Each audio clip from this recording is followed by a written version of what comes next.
Price of freedom is death. We're coming to get our check.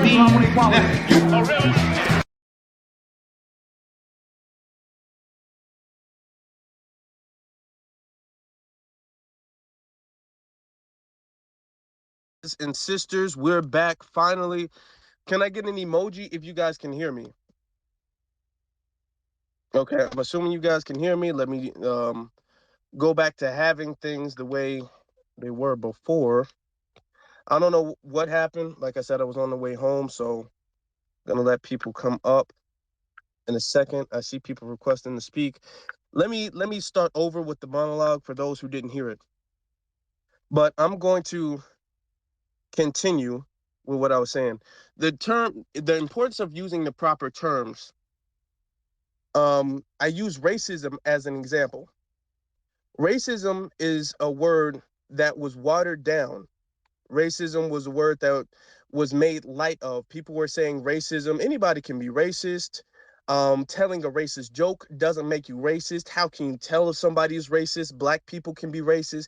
Racism, and I said this in the other space, racism is a racial hierarchy by definition, because race is its own word and ism is its own word, meaning a hierarchy of one power being the authoritative power over another power. That is what racism is by definition. If you have studied it and I just did a quick Google search, you will find that to be true.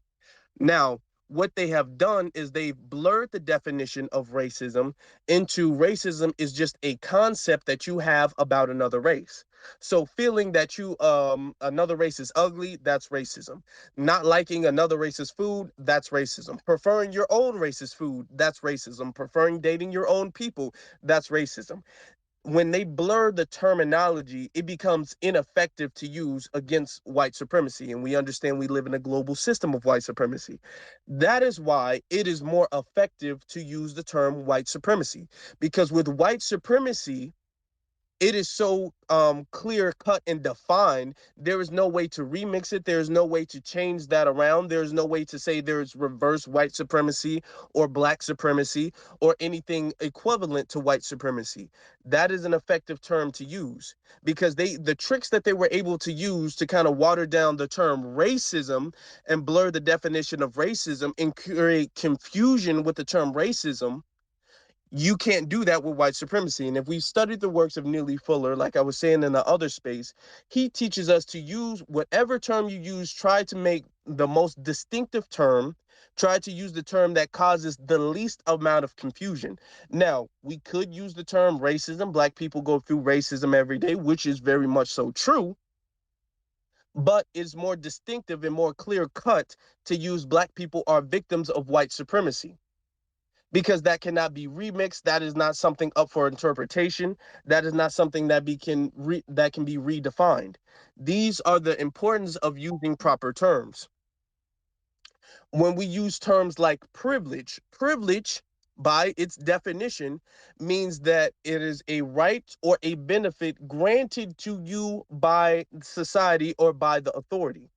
So when we say white people have privilege, we mean that white people have rights and benefits granted to them by the society, by American society, and really global white supremacist society, that other non-white people, specifically black people, do not have. We can look at examples of the Capitol riots. Most of the white people in the Capitol riots, they got slaps on the wrist, if that. They got small little misdemeanor crimes of trespassing and, public. Hold on, mute your mic, sir. Small little crimes of trespassing and whatnot. And then they have the black person who did the same thing the white person did, and the black person got like 6 years for the exact same crime the white people were committing. That is white privilege. We can look at Kyle Rittenhouse as an example. Kyle Rittenhouse, his whole situation, that is white privilege. You can look at the fact that police will shoot a black person running away 60 times and they won't shoot somebody shooting up a school. That is white privilege. These are rights and benefits that are granted to white people solely off of the fact that they are white. We use white privilege. We don't use classism for a specific reason.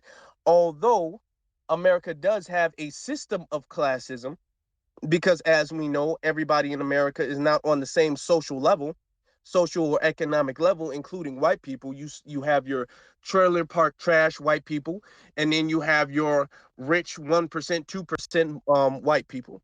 You have all of those things.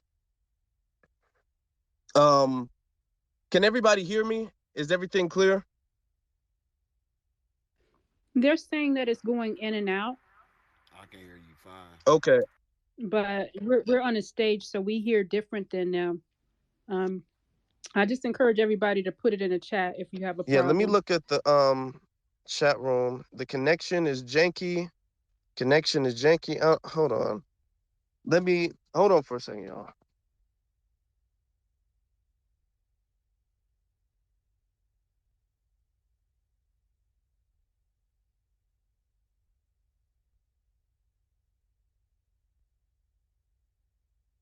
Is the connection any better now? I'm closer to my router now, so hopefully the connection is a little better. Let me see. 'Cause I don't want people not to be They'll able to put it hear in the me. comments. They'll put it in the comments if they have a problem. Because People saying they you can know, hear me, but it's going in and out. I'm not sure why. Man, I do not know what the issue is. Let me see if I can fix this real quick. Okay. People are saying the connection is okay now. Okay. yeah. Normally, when people don't have the strongest internet, they are affected first. It's obvious that Twitter is having a problem, but if you have a pretty good connection, it should work. Okay. Okay. People are saying that. Good connection. Good connection. Okay. All right. Cool. Cool. I'm starting to see people are saying it's a good connection. But I'm gonna wrap up real quick because I understand a lot of people might have some opinions. Shout out to everybody in the room. Shout out to every single person in the room. I'm gonna give personal shout outs in just a second. But as I was saying, this is why it's important to use to know the words that you're using and to use those words in a proper context, to use terminology in the proper context. Now, I made this space because recently there's been some misinformation about the term foundational Black American. And foundational Black American, why I use the term, because I understand the importance of proper terminology. These people who identify as foundational Black American, we are a lineage of people whose ancestry traces back to American slavery, the slavery that built the country, the United States of America. And the term is foundational Black American for the reason that it cannot be remixed, it cannot be redefined or reinterpreted as something besides us specifically, unlike the term African American. And even unlike the term Native Black American, we have now. I acknowledge, and I've said this for many years, that a lot of Black people do have Native ancestry. There were a lot of people on this country, on this landmass, who would be identified as Black. If you went back in time and you looked at them, you would classify them as a Negro. Those people, most of those people, those are our people. Now, we do have some people who came over here through the Middle Passage from Africa. So there's a mix of different people. But we use the term foundational Black American instead of Native American or Black Indian or anything else like that. Because when you use the term like I'm an American Indian, that creates a wiggle room of, well, if we're starting to call ourselves American Indians, a lot of people can call themselves American Indians. You can have Hispanics call themselves American Indians.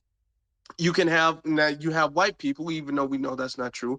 You have white people calling themselves American Indian. It's not race specific.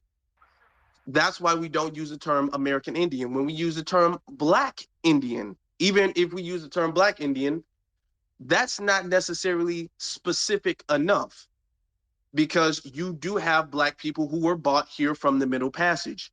Black Indian, is that just a dark skinned person who is a part of an Indian tribe. See, when you use certain terms, you have to think about how it will be interpreted among the masses of people. That's why it's important to use whatever term is the most defined and easily understood term. If me and 10 other people understand what I'm saying, versus me and 100 people understand what I'm saying, if I use a different term, it's more productive for me to use the term that 100 people understand. That makes it clearer for the masses of people to understand, because as I just said in the previous space before it got shut down, language is just communication.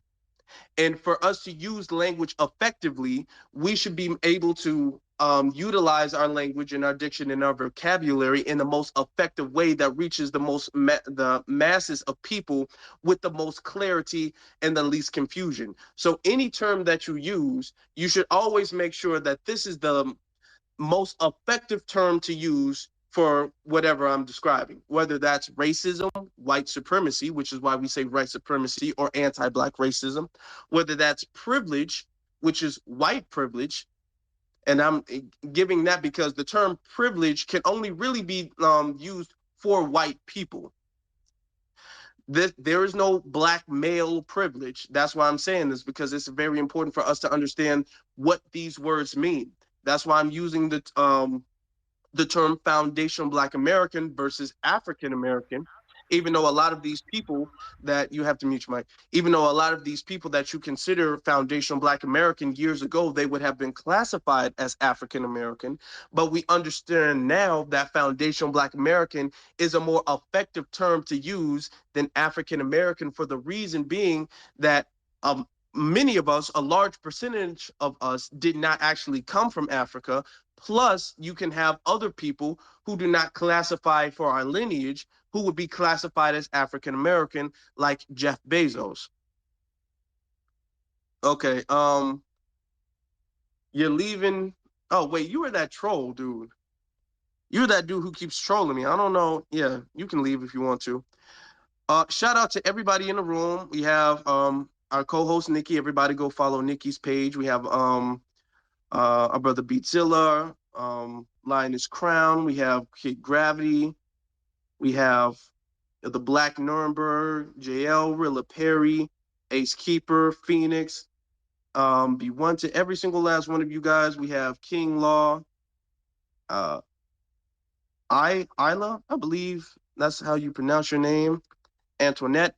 How are you all doing this evening? I'm not sure why the space was having such a bad connection. I'm trying to look at it right now to see, but everybody's saying the space is going pretty good, and everybody's saying it's going pretty good.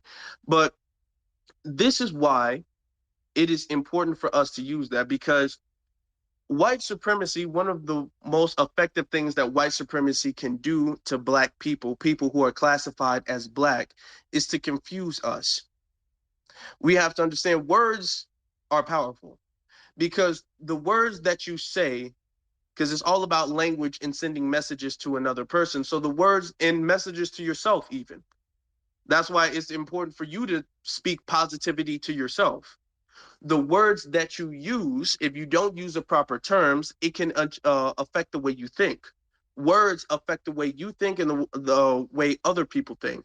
So using terms that can be misinterpreted, using terms that can be vague, using terms that can be used against you is problematic. This is one of the reasons why we do not use terms like people of color. We don't use terms like people of color because people of color now includes everybody who is not white. And now you have $5 Indians, people, white people who paid $5 to the census so they can be reclassified as Native American. You have them saying that they're technically a person of color.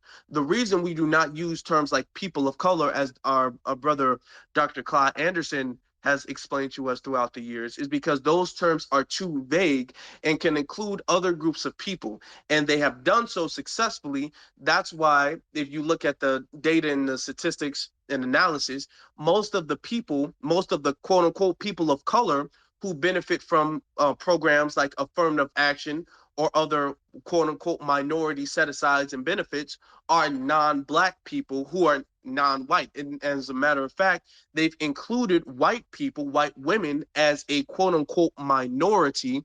So white women benefit from things like affirmative action and government programs and government assistance and all of these things that they say black people benefit off of. They benefit off of that primarily. Majority of them benefit off of that, or not majority of the beneficiaries of government programs and set asides and affirmative action and things like that are white women.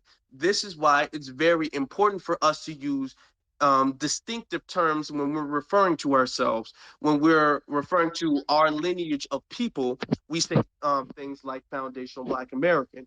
We would say things like freedmen, for example. We would say things like the descendants of American slaves, because these are things that can only apply to one set of people, not a group of people, because we're not a group, but we are a lineage of people. Those are the terms that can only apply to a lineage of people, and nobody else can crowbar or wiggle their way in.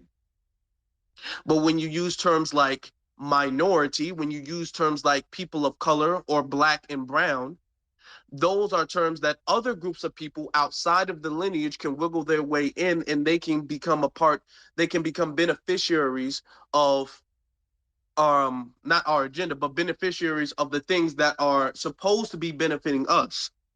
When we allow any bit of vague language to enter the conversation, it is only for the intent of filtering the black people out, which is exactly what um I just said that word, affirmative action, which is exactly what affirmative action did. It was originally designed for black people because black people were being passed up despite being qualified, in many cases overly qualified, for a lot of times underqualified white folks. So the affirmative action was set in place to offset that. However, when you added the term minority instead of distinctively the term black, that could create a door, like a crack in the door, and other groups of people can come in there and they identify as minority, which white women, for whatever reason, identify as a minority or can be identified as a minority, and they receive the benefits. And it has filtered black people out. Now black people are not even the number one, two, or three beneficiaries of the program that was set in place for us. So this is the importance of making sure you use the proper terminology. When you use racism, white people have argued for years, and after this, I'm gonna let other people speak. But when you use racism, and this is why it's very important for us to know what we're talking about. When we use racism, white people can say, "Oh, well, I mean, racism, what does racism really mean? How are you sure that that person is racist? Or I have a black friend, how can I have a black friend if I'm racist? Racists don't have a black friend. Oh, I used to date a black person, how can I be racist?" When they say things like that, it waters down the term racism, which is why we use the term white supremacy, because that term is very distinctive and it can't be redefined. And I'm just saying, I reiterated that because I saw more people popping up in the room, and I feel that that is the foundation of this space right here. So I wanted to make sure everybody was able to pick up on that before we went to the speakers. But we have NFJF. You requested to speak, so you can go ahead and unmute yourself. I agree with you. Okay, thank you. Um, was that all you had to say? Yeah, that's all I had to say. Okay, thank you. Princess Elbe, you can unmute yourself. Okay, good afternoon. Thank you. I have a question. I want to know, while I'm looking at all the reparations bills and that are being proposed, they're using African American. What is that going to mean to foundational Black Americans? Is that going to be a barrier um, uh, and exclude? I'm just trying to figure this out policy wise. Okay. Well, the thing is that when it comes to any law, when it comes to any legislation, it is 100% by the letter, which is why a lot of laws are made vague enough to apply the way they want it to apply, which is why it's vague enough for they to use their own interpretation of it so it can racially be applied to black people and not to white people. Um, when they use African American, the reason why they're constantly trying to push African American and not specifically foundational Black Americans or the descendants of American slaves is for other people to crowbar themselves into our reparations. That is the only reason that they're saying that, because they didn't even want to say African American at first, but now they're seeing that the reparations push is not going anywhere. So when they say African American, you that's too vague, and like I'm saying this, and that's a great question. It's important to use proper terms because African American is too vague of a term and can be applied to a lot of people who are not the descendants of American slaves, who are not a part of the foundational Black American lineage.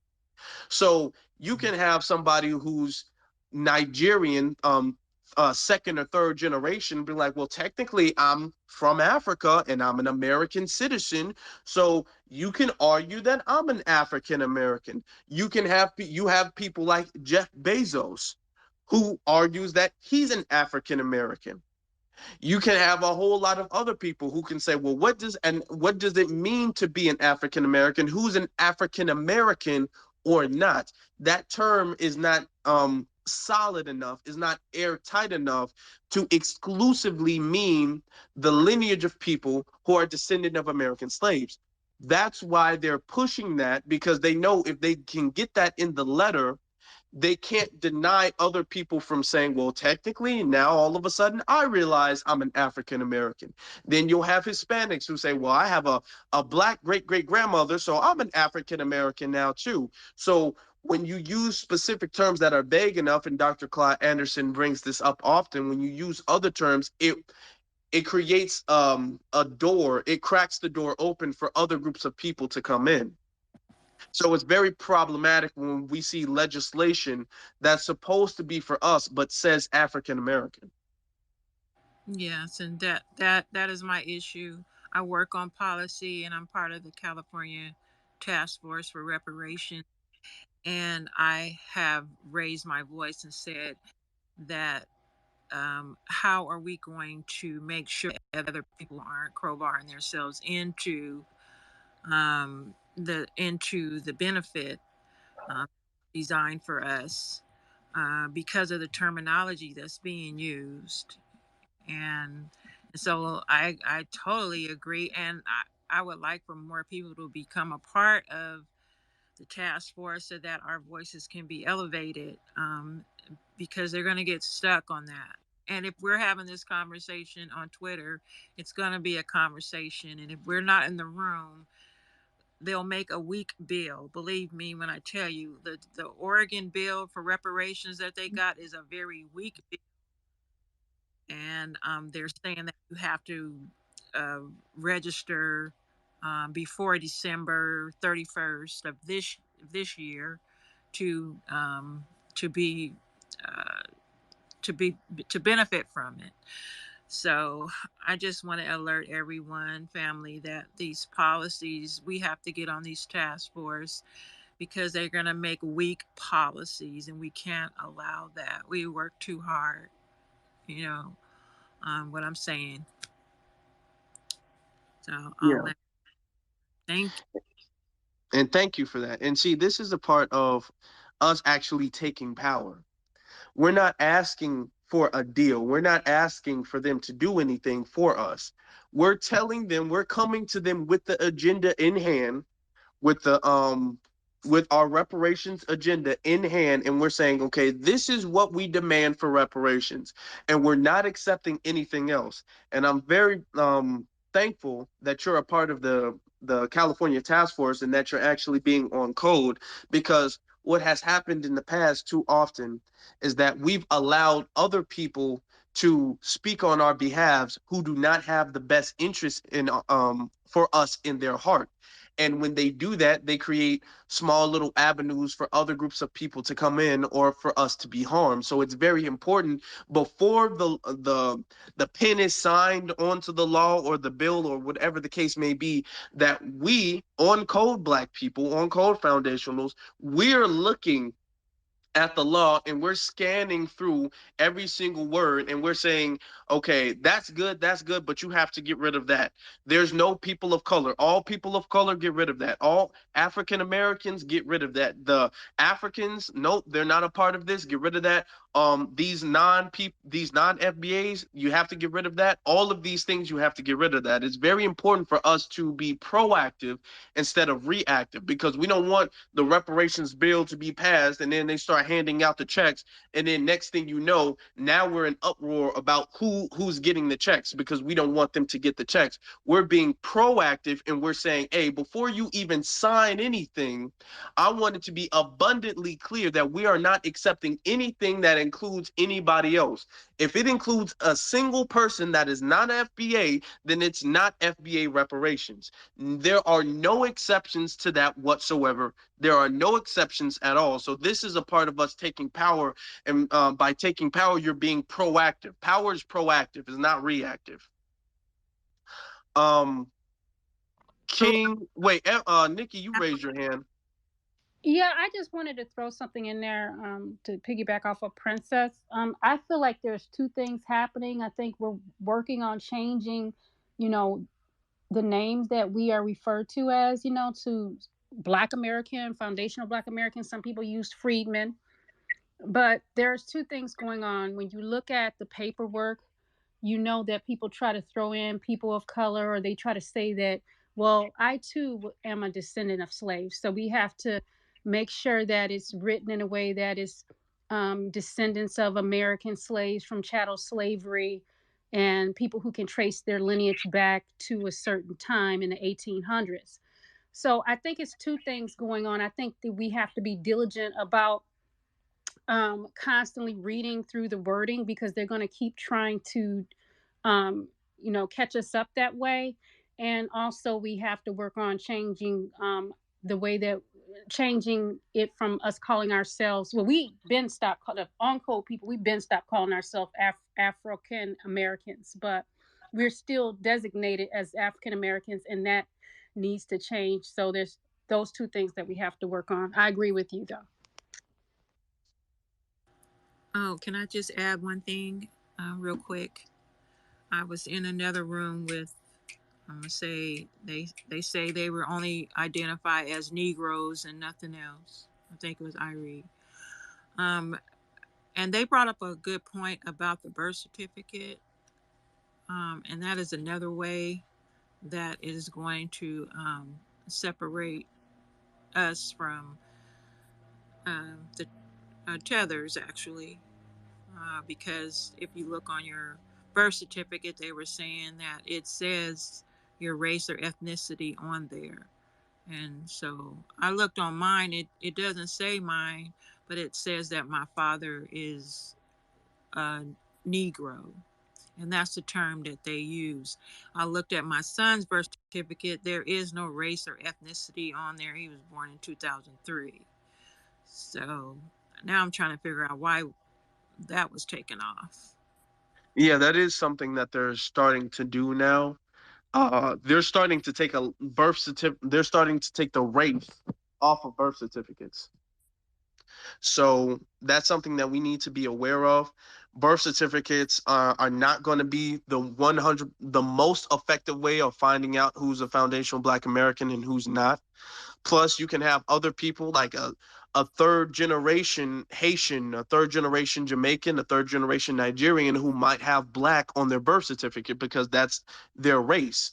And they're not a part of the lineage just because it's on their birth certificate. So we have to be very aware of the paperwork process with this too, because they'll try to confuse us and trip us up with, well, they're Black on their birth certificate and their dad is Black on his birth certificate and so is their mom. So everybody is just as Black. No, everybody is not. We have to make sure it is a lineage-based thing, because the second we allow some verbiage to come and disrupt the progress that we're making off of lineage, then it all goes away. Then it's done.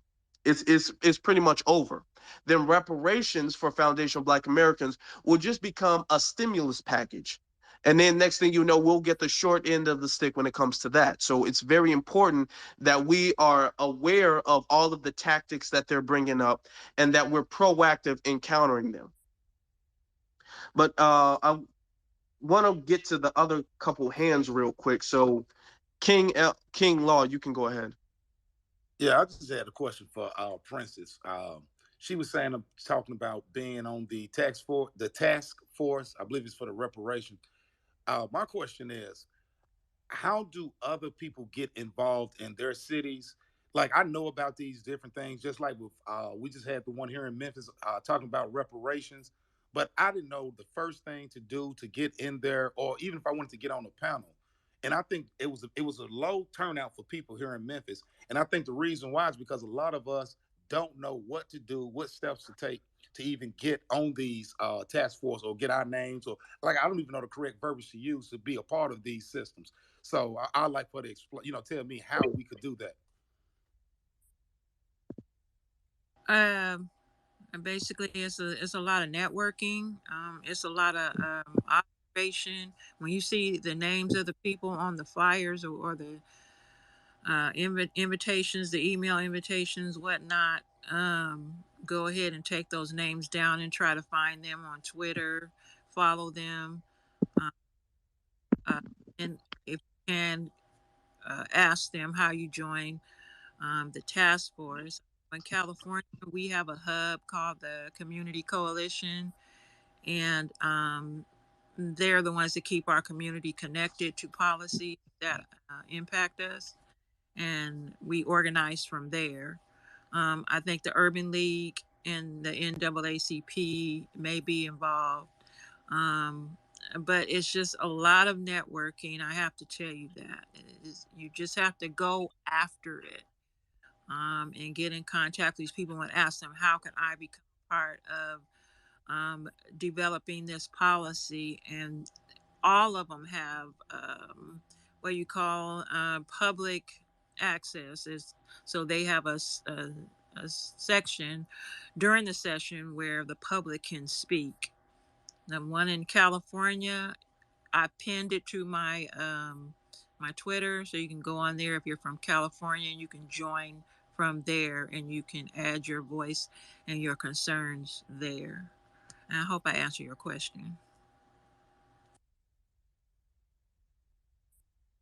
Yeah, I'm good to go. While you was talking, I was looking up some things like the Memphis Coalition, Community Coalition. So thank you.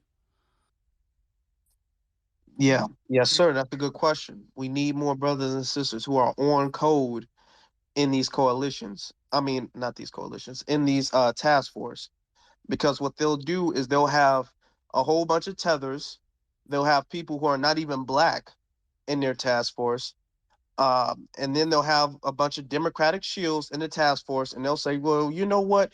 And I said this on my very last broadcast. You have people out here saying, oh, I agree with reparations, but we should look for another form of payment besides direct cash payment. Let's look for Bitcoin. Let's look for land grants and school loans and housing loans and stuff like that. So it's important that we, as people who are on code, we are a part of these task force, and we're the ones who are steering the ship. We're the ones who are making sure that there's no BS written under the fine print when it comes to our reparations. And I say, sure, we will take all of that if you want to give it to us. That, thank you. You know what I mean? Oh yeah, for sure, for sure. We're not ruling anything out, but there's no exception to cash payments. If you want to give us a housing grant after you give us the cash payment, I'm 100% down with that. You want to give us some stocks and bonds after the cash payment, I'm cool with that too. But make sure this is after. This is not a supplement. Excuse me. This is not a supplement. This is not a replacement. No, the cash or nothing. We're not going for nothing else. Now, Miss Giselle, you can go ahead. Yeah, hey guys. Thanks for always holding it down, Afro and Nikki. I wanted to say, as for the question, I forget his name. he was up here somewhere. But the question that he had, all you have to do is go to your state websites and you can actually apply to be on these task force. Some of these positions will pay you like $25 or whatever. But whatever the case may be, you can apply on the website for your state.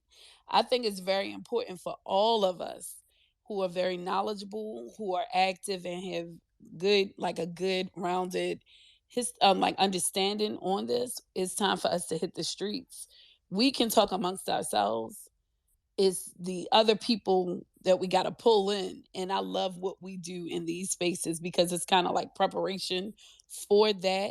So hands up and down for everybody who's putting in the work and continuously putting out this information. One thing that I wanted to add was the lineage tracing point, because Afro was talking about deleting the race from the birth certificates. I had a new birth certificate that I had to get because I lost my stuff, right? So you go and get it and they won't put it on there. It's not on there. So if you don't have your birth certificate, if you go to the where they do the vital records and you get your birth certificate, they're gonna not have it on there. That's the reason why I think Princess was talking about it wasn't on the birth certificate. If you had a new one done, like in that 90s, the 90s or the late 80s, they stopped putting the names on it then. Now, one thing that I think is important for us to do right now also is to start keeping the documentation. And my family, I started listening to these spaces about 2 years ago and it activated me. So I started doing a lot of the footwork. Then I had another cousin who started doing the footwork. We found a lot of information, but they're going to, now that they're getting hip to what we're doing, they're going to hide it. I don't like the idea of paying ancestry, but I do. I did it. And we found a lot of information about our people, but you also find documentation. I would suggest to everybody when you go into these websites, print it out. Like you can put it on a computer, but computers go down, things get lost. I would always just suggest to keep a tangible documentation as you do your lineage tracing, because you don't want them to play the game on you. Thank goodness for my family, we still got sharecrop land for those who ain't losing it for like $700 for tax, stupid tax stuff that people get stingy in the family. So, but anyway, you still have, if you have family who has land, start getting with those family members, because like a lot of our families still have the land and they probably lost a lot of it, but they still have some of it. And you can actually go there and make sure, start looking at the records and everything, get the information, because as we get closer to reparations, which we are, they're going to make it difficult for us. They're sending out people to test our tempos right now. So when you see little rooms like Luke, because I very rarely slide into that space, those spaces, but I slid in the other day and I was like on steroids, ready to just jump on the stage and cuss everybody out. But you know how we get emotional, whatever. When in those spaces, if we get to the stage and we see a whole mass group of our people in there, and you see them trying to control the conversation like they always do, it's time for us to go into those stage and let's say FBA out, and all of us just leave, because we have to show them the power in our voices. Just, I think it was last night or the night before, Luke tried to hold a room, guys. And I think Sir Major had a room popping off and some other people had a room popping off. But long story short, as soon as he had that African woman get on the stage, start talking stuff about her owning land and all of that, they didn't come here and take our land and all of that. As soon as he did that, I saw the numbers dwindle, but our people still stay in these spaces. We're at a point now, we don't need to be in those spaces anymore. If they want to talk to us, they should come to us. When you get on that stage and he's like, I want to just learn, that's that fake passive aggressive bullshit that we've been dealing with for a long time. It's time for us to say, when we get to that stage, whoever they let us up there, just say, hey, FBA, Black Americans, the native blacks, whatever you want to call yourself, we out. And when you do that, it's like drop mic and everybody leave. That's going to show the power. Now, if we keep running to these spaces, we're giving this man clout. He's a fucking clown. He can't even, he's not even on a caliber vocabulary wise with us. And not even lineage wise can he even deal with us. So at this point, it's no, if you want to learn, go to a museum or you come into our spaces and be a student. Until then, please don't speak on our issues. Every single one of us that get on the stage, we shut them down like that. And I just say all of that. And Afro, I heard you in a couple of spaces. You always setting it off. So, and Nikki too, JL too, and everybody else that I don't see. So hands down, I love each and every one of you guys. Keep up the good fight, and I land. Thank you, Miss Giselle. You know, I've seen you a lot on Clubhouse. That's you, right? Who runs meetings in those groups, right? Yeah, we do a lot of Black American history music, and I also run a podcast on like Black businesses. So if you got a Black business that you're trying to put out there, I get a lot of people to you. So holler at me because I start up in the fall.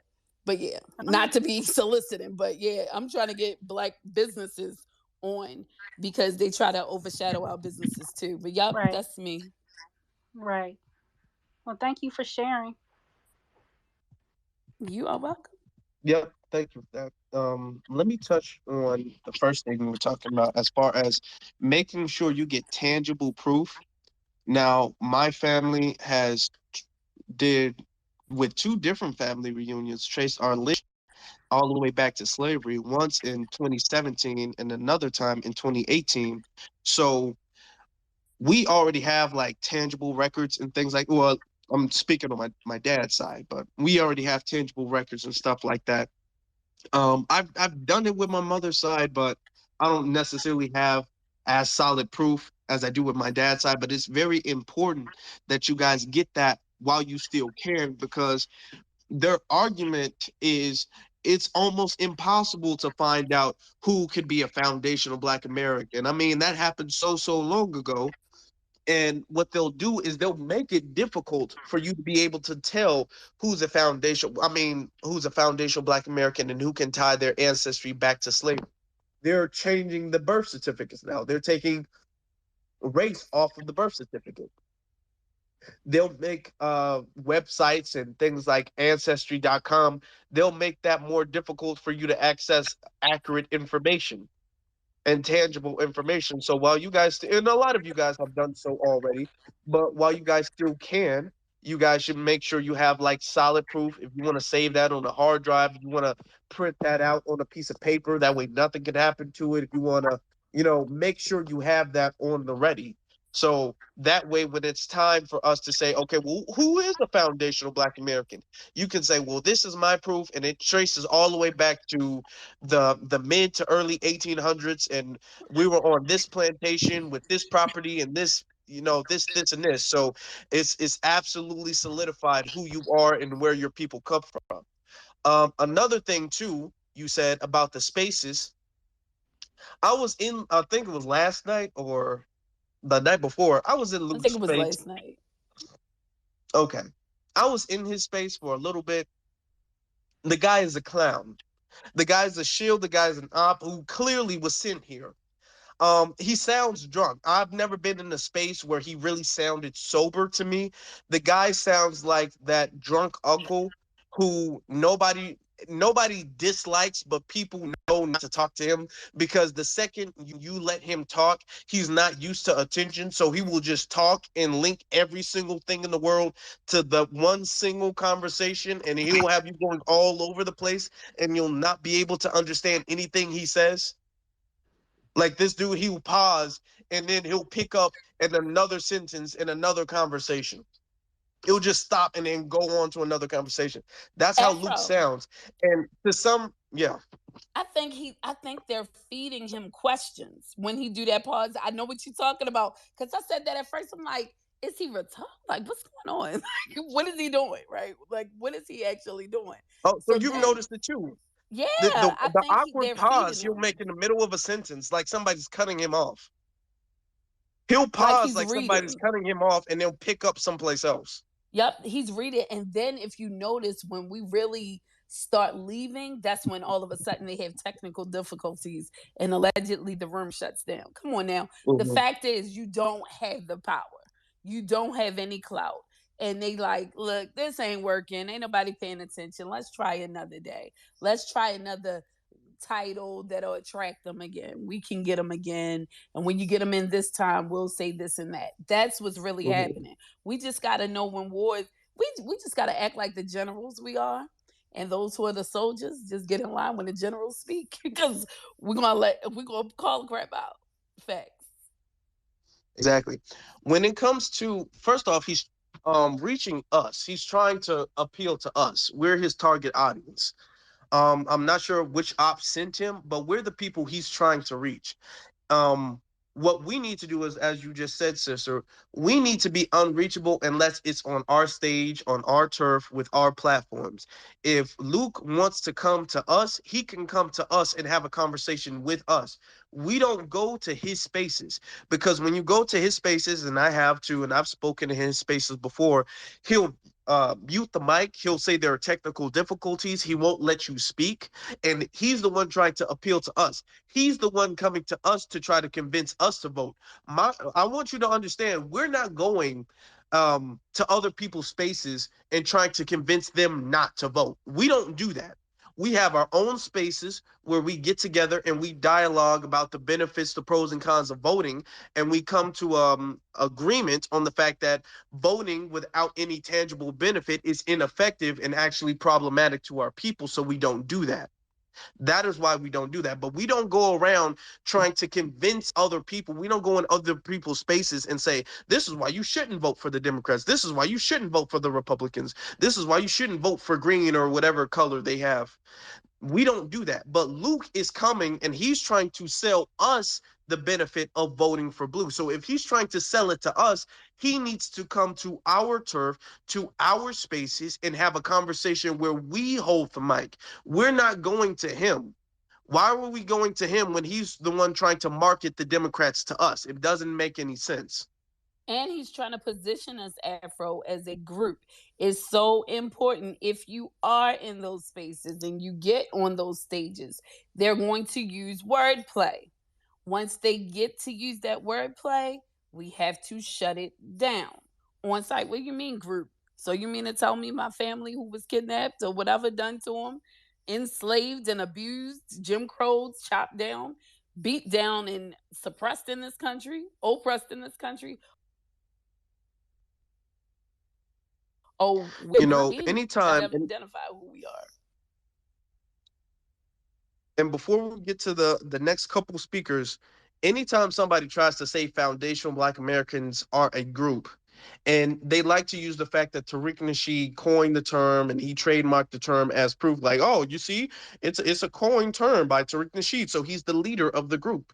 Anytime they make that argument, the quickest and most effective way to shut that argument down is say, okay, well, if that's the case, who is the leader of African Americans? Because nobody classified African Americans as a group.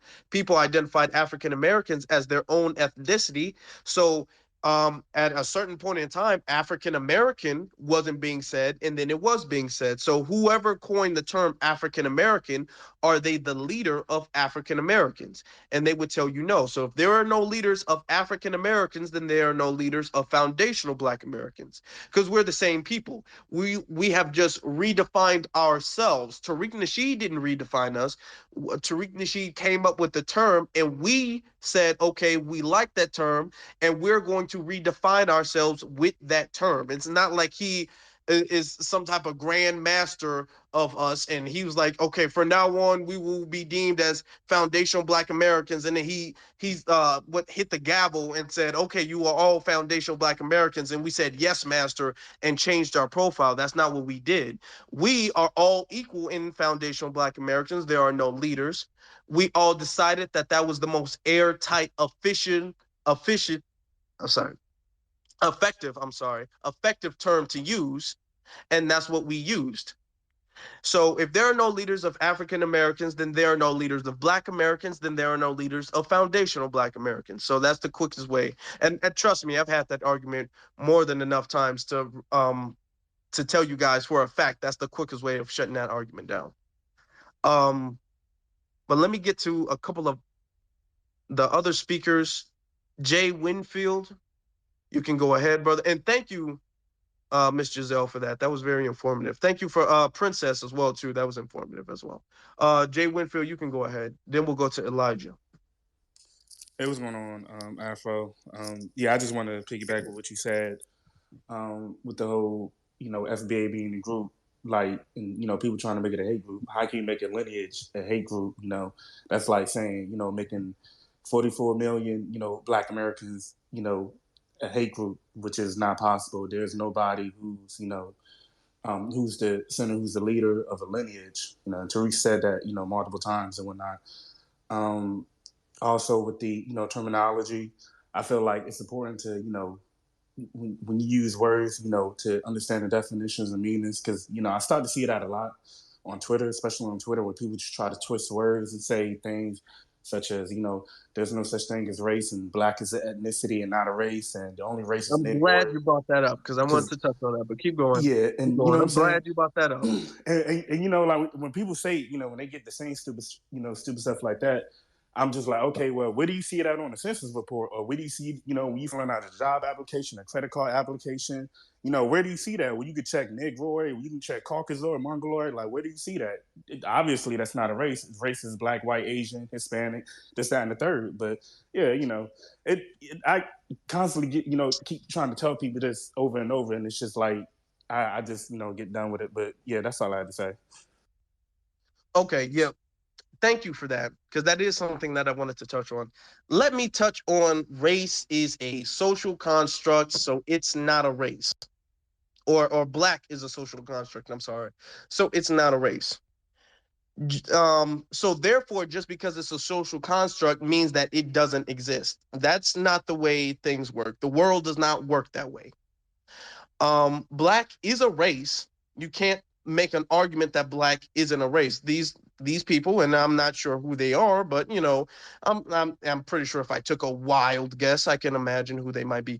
These are the people who say we're Black because we were reclassified as Black and we have Black on our paperwork. But other people have Black on their paperwork and they say, no, they're not Black. So if you're Black because you have Black on your paperwork, then another person who also has Black on their paperwork as their race are also Black too. Mongoloid, Caucasoid, and Negroid, those are also social constructs. Just like Black and white are a social construct, which indeed it is, but so are Mongoloid, Negroid, and Caucasoid. Those are also. So you can't say that the Mongoloid, Negroid, and Caucasoid, those are social constructs, but we agree with those social constructs, so we're going to keep those social constructs. But the Black and white social construct, we don't agree with that social construct, so we're going to omit that social construct from logic. That doesn't make any sense.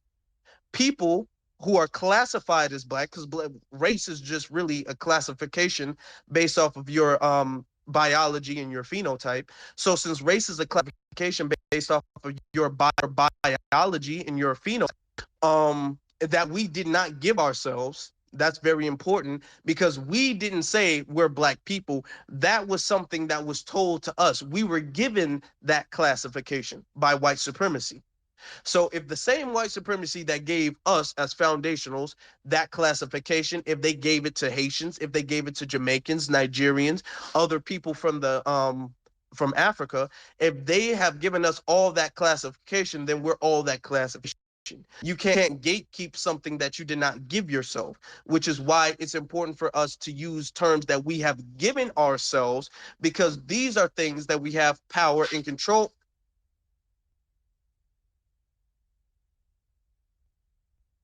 These are things that we have power and control over, and these are things that we can gatekeep.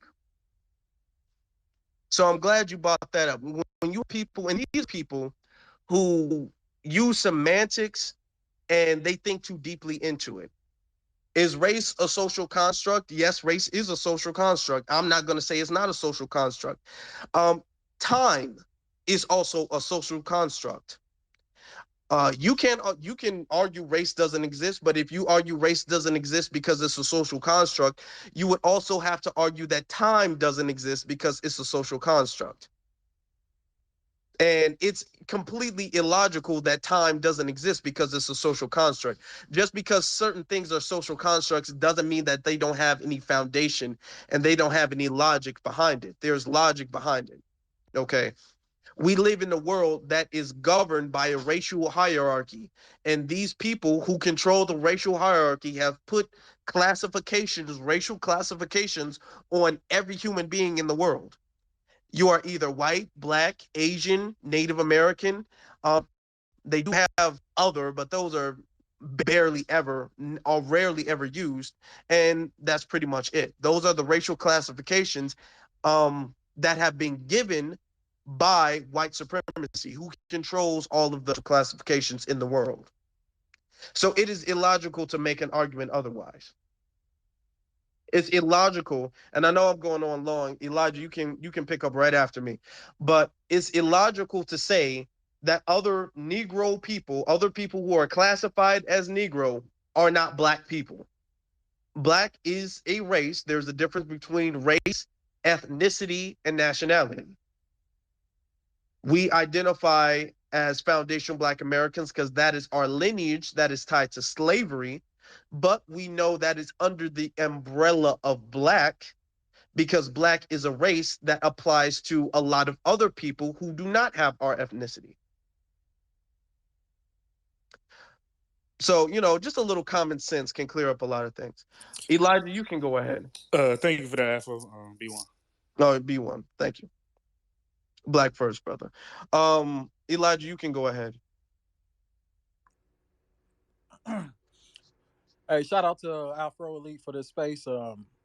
Always enjoy your spaces and the organization with it. You know what I'm saying? It's not a bunch of chaos going on. I love how our spaces be rocking. But I like how how y'all brought up. I don't even want to say this drunk's name. You know what I'm saying? The few spaces he was holding the last couple nights. But like,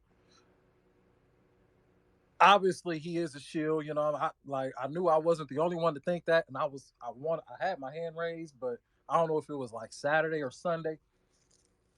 But the only reason I didn't stay in there is because Jason Blackett came on. But he's talking about the Democrats make mistakes, and they always make mistakes. And people always make mistakes, and you know what I'm saying? You don't just write them off. And then when somebody asked him, why is he supporting that one chick, I forgot her name, that's in Florida. He started talking about the other dude. Nikki Barnes. Yeah, Nikki Barnes. Yeah. And you could hear like he wasn't saying anything. He wasn't mentioning any tangibles or anything. It's like he was just voting, like, he just supporting her just because it's, another one of them arguments. We just got to get Trump out. You know what I mean? One of them type of arguments. You know what I'm saying? And then he says, like everything he was saying, like if you could understand it, everything he was saying was just clearly let you know he's an op. Like what makes you authorized to speak on reparations? You already said you don't qualify for it. You already said you don't want it, which really is a lie because, if somebody was to offer you a check, you ain't gonna turn that down. You know what I mean? So it's just like everything he was saying was an op. I'm so glad like people noticed that. Like, you know what I'm saying? I mean, that's just the power of being on code. And like, just you can't fake the funk, you know what I'm saying? Like if you're on code, like nobody can come to you and fake the funk, you know what I'm saying? But love the space. Be one to everybody. Have a great day. Be one to you, my brother Elijah. Let me touch on that. To me, it gives the vibe that he was sent to us. That's what it is, because I've never heard him speak on. Now I don't follow him like that at all. I don't know exactly what he's been doing. He hasn't been relevant in a very, very long time. But it seems weird that he's coming up and he's vouching for the Democrats on a Twitter space, which is something that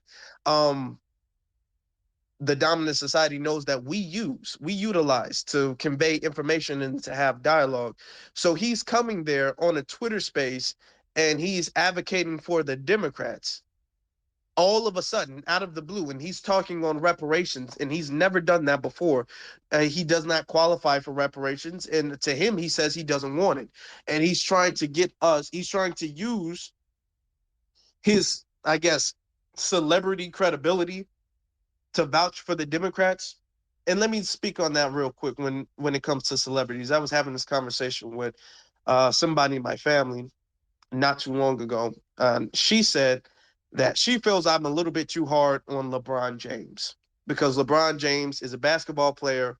LeBron James isn't an activist. So it's not LeBron James' responsibility to speak up when we need activism. And to be honest with you, I fully agree with that. LeBron James is an NBA star. He's not an activist. Is not his responsibility. Is not any rapper's responsibility. Is not any athlete's responsibility to speak up for our issues. We shouldn't be looking for them to speak up for our issues. Now, the problem I have with them is not the fact that they don't want to speak up for controversial issues. The problem I have is the fact that they will speak up when it comes to controversial issues when it benefits non-black people. When they need to advocate for something controversial for non-black people, they will do that. Um, let's be honest, abortion is a controversial issue. Everybody doesn't have the same opinion of abortion, but you'll see LeBron James, he'll be outraged about the overturning of Roe v. Wade. Gun control is a controversial issue. Everybody doesn't have the same opinions about gun control, but you'll see these celebrities advocating for gun laws and gun control. Illegal immigration is a controversial issue. Everybody doesn't have the same opinion about illegal immigration, but you'll see these celebrities advocating for illegal immigrants. So you can actually advocate for controversial issues. You just decide not to advocate when it comes to your people going through something. When it comes to black people going through something, that's when it's too controversial for you to say anything. So my thing is, if you're going to advocate, then you need to advocate, even if you advocate for everybody. That would be one thing, but don't advocate for non-black people. And then when it comes time for black people who need representation and people to advocate for them and people to lend their voice, then you say, well, you know what, it's a little controversial. I'm gonna just send my condolences and my thoughts and prayers to you guys. But you're actually advocating and showing your outrage over Roe v. Wade. You're advocating and you're showing your outrage over vaccinations or things like that. That is what I have an issue with. I think when these people say the word controversial, it means something different. They means, oh, it's gonna mess with my money. That's all that means. It's gonna mess with my money. It's too controversial. I'm not gonna mess with that. It's got nothing to do with being controversial. Exactly. Exactly. It doesn't. And if it did, they wouldn't speak up on anything where there's a difference of opinion. They would just keep their opinions professional. They wouldn't voice their opinions and their thoughts and concerns on anything at all. But you don't see them do that. You see them voice their thoughts and opinions on everything, specifically the things that the liberals want them to voice their opinion on. They can voice their opinion loud and proud, but when it comes to black people, then it's, oh, well, my thoughts and prayers go out to the city and the people, and then I'm gonna delete the post 12 hours later. So that is what I take issue with. Not the fact that you're advocating, but the fact that you're selectively advocating for, in many of the cases, things that harm black people, for things that harm black people. And if you look in the jumbotron, I'm not trying to change the subject, but I just thought I'd throw this up here. You can see evidence. There's so much evidence. All you have to do is do a search. There's so much evidence on Luke Campbell being a Democratic shield that is ridiculous. You see him saying, "Let's take race off of all applications." To me that sounds like it's directed at our reparations. And then the second one, you can see him basically selling himself to whoever he can. Letting them know that he's willing to use his name to just be whatever tool he can be for the Democrats. So I just thought I'd throw that up there. And this is what happened to a lot of these has been rappers and artists out here who they want a second shot. They want to take a picture with Kamala Harris because they want people to recognize their name again. So a lot of these has been artists, they'll come out and they'll be all like, come on, I realize now that we need to vote for Kamala Harris and Joe Biden and all of these folks. They'll realize that. These are has Luke Campbell is a has been. Damn near a never was.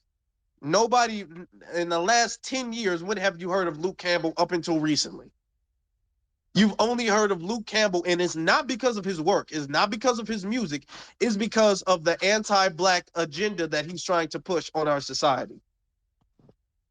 But let me see. Art Man Boxing, you can go ahead. Then we'll go to JL. What's going on, brother? I didn't want to talk too much on it, but I noticed that that brother Luke has been saying some real crazy stuff, man. And I'm glad that the sister Nikki put that up so everybody can see it. A lot of these athletes, Wait, I man, don't mean I don't mean to not interrupt, athletes, but but I just want to entertainers. say They don't speak for us. Sorry, Yeah, somebody. let's let him. Yeah, we're not doing that. Yeah, and I even noticed that I'm a big boxing fan. And I even noticed that when it comes to our the professional boxers that are FBA, some of them, man, they just basically spew that same old BS, that Luke is saying. But I honestly believe that we don't need to be looking at these guys or as voices for our people. And that's all I wanted to say. You're absolutely correct. They're not voices for our people. They don't speak for our people. They don't advocate for our people. So when if you are known for not advocating for your people, okay, fine. You want to be a basketball player, you want to be a rapper, an artist, dancer, whatever. Okay, fine. Then that is the life that you live. You are an entertainer. You don't get to pick and choose when you're an entertainer and now I'm an activist for the white liberals. No, it does not work that way. You have Kareem Abdul-Jabbar out here pushing the same agenda. Now he's sitting up there pushing the agenda of the damn white liberals. No, we don't accept that. All of these has been old rappers, all of these has been old athletes and old celebrities and entertainers who want to get their second coming, who want to get a picture taken with the president so they can be relevant again. They want to get a picture taken with the mayor or something because they haven't been relevant in the last 20, 30 years. They came up with a second album or something, or they want to get a feature. They want to be relevant. So now they're caping for the Democrats. No, we're not accepting that. You stay in your lane. If you're an entertainer, then entertain. And until you're in the second you stop becoming an entertainer, the second you stop being entertainment, then you're irrelevant. If that's what you are, if that's what you lived your life doing, then you're irrelevant now. Okay, you're an entertainer. Stay that way. Don't talk on politics. That's not what you do. JL, you can go ahead. Okay, thank you. Okay, so I want to make this relevant to the topic. When we're bringing up the term blue check, we've talked about this for years, and I don't know how deeply you guys, pay attention to certain things, but the blue checks, that tweet that Nikki just posted, he just named all of our ops. Your op is not that Black American that you're having petty differences with, y'all, that you're arguing back and forth with. Your op are these people that are paid in these positions. Why do you think he has these spaces and he's drunk? No time on his hands but to what? Distract you. Yet we'll go in spaces like his, T.S. Giselle's, people that are literal ops. They stand for everything that we are fighting against. They don't take us seriously, and they're in the literal position getting paid to distract us from getting what we deserve. I find that a little ironic that, you know, we will give these people a lot of attention, because to be honest, I felt like it was like a 2018, 2019. These are Democratic shills. That is a term that is very specific, but it is very sinister. I don't think a lot of us understand the distraction of it all. He's the enemy. You get what I'm saying? And yet people entertain him day after day after day. I don't really understand it. I also want to say shout out to this woman that went to the reparations. What was it? It was like D Tubman posted it. This woman, this older woman, she started to question, why is it that when we have these reparations leagues and teams, it's always a discussion, a study. We're always doing more research. When are the checks coming out? And she started to, really ask these people. They told the lady to get out. Shout out to her, because I feel like when you come in these rooms, like back when you bring up HR 40 and said it was a trick bag, you were banished out the room. Like, oh, Jill, get out. It was a trick bag. 3 years later, HR 40 was basically there to distract us, and it gave us nothing. So I think those of us that are able to kind of ask those hard questions, get out there and, do what that lady did, I think, that's very brave.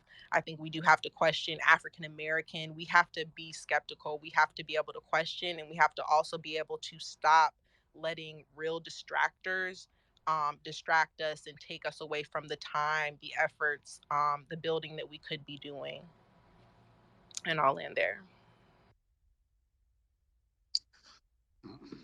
Okay, let me touch on that real quick. I agree. 100%.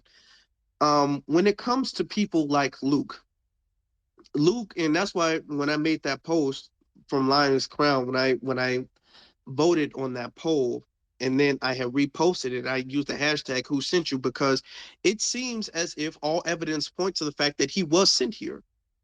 I said this in my last broadcast on YouTube. You literally, if you let them talk long enough and hype them up long enough, they will confess to the fact that they are actually getting paid.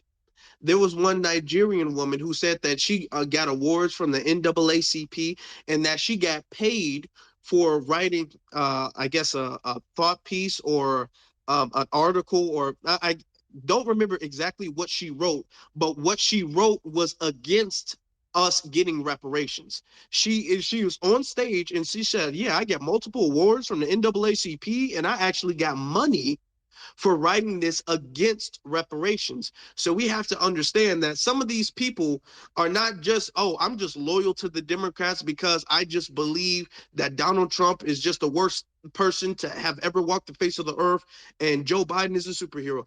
There are people who believe that, but there are people who are actually getting paid by the Democrats. They feel like the Democrats is their come up. They're using these things as their come up. I want you to understand, why do you think, honestly, these celebrities, you see a lot of celebrities, a lot of artists, specifically the black ones, they don't say anything about politics, they don't voice anything political at all, but every year it's an election season, you'll see vote or die. We gotta vote, guys. Come on, our ancestors died for us to have the right to vote. They're doing that not because they believe so passionately about our ancestors and the fight and struggle that our ancestors went through. They're doing that because they're getting a bag. There's a bag behind telling black people that they need to vote for the Democrats. There's a bag behind advertising Joe Biden and Kamala Harris and sharing them on their timeline and on all of these things. There's a bag and there's a benefit behind all of that stuff. Luke clearly is a washed up has been. Luke cannot go out there and make music that people are going to gravitate to now.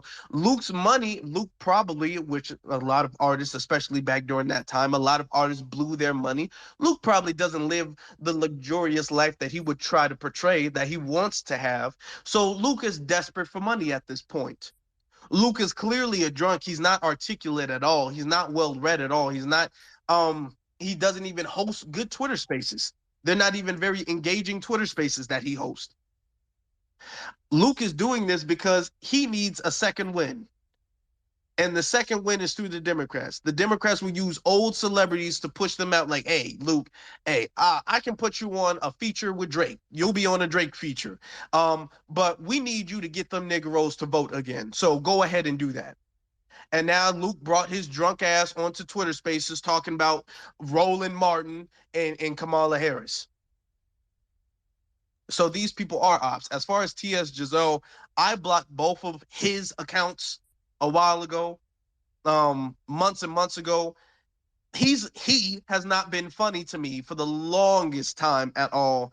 I get maybe clowning him so often Counting him so often, IHM so often is can be entertaining for some folks, but when people spend entire Twitter spaces discussing it, then come on now. When you're spending entire Twitter spaces discussing, oh, let me be proper, it. I don't know, maybe the pronouns are it, like the damn alien from the movies, and then I think it was the late 80s, early 90s. But that's time wasting, okay? It's just like you never. People get on Twitter Spaces and they're using clickbait Twitter Spaces for entertainment. Okay, Black people have to get out of the spot, the ideology that we constantly want to be entertained. Twitter Spaces can be fun and engaging and entertainment, but that is not the purpose. Because when we start making clickbait Twitter Spaces for the sole purpose of getting an audience entertained and riled up, then that will create a domino effect of that, and we do not need to have that. You were saying? What were you saying? Not by the ops. Like some of the stuff you say is like it needs an interjection. Not we do not need to be entertained by the ops. Like think about who you're laughing with. That's why I'm just like hours on hours of giving these people your energy. You know, a lot of these blue checks align with the boule. They are the literal enemy. They are everything, the distractor of everything. Do you see the people that he posted? Do you see the people that he's backing? Like what's not clicking? What's not clicking? What's not clicking, guys?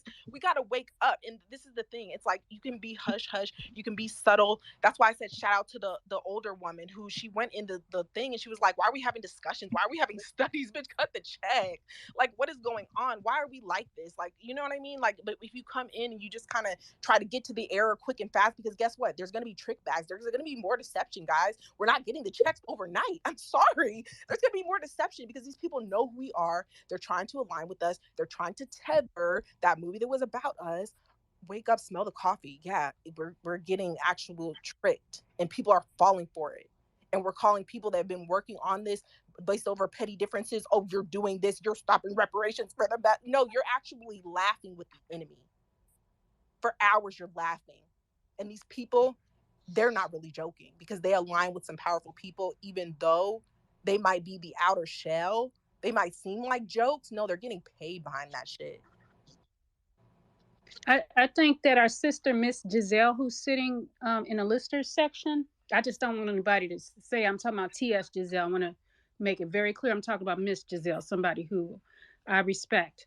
I remember, I don't know if you remember us being on Clubhouse, but there's been times where we would just be like, okay, everybody, let's leave the room. There's some BS going on. Let's all leave. And everybody would leave.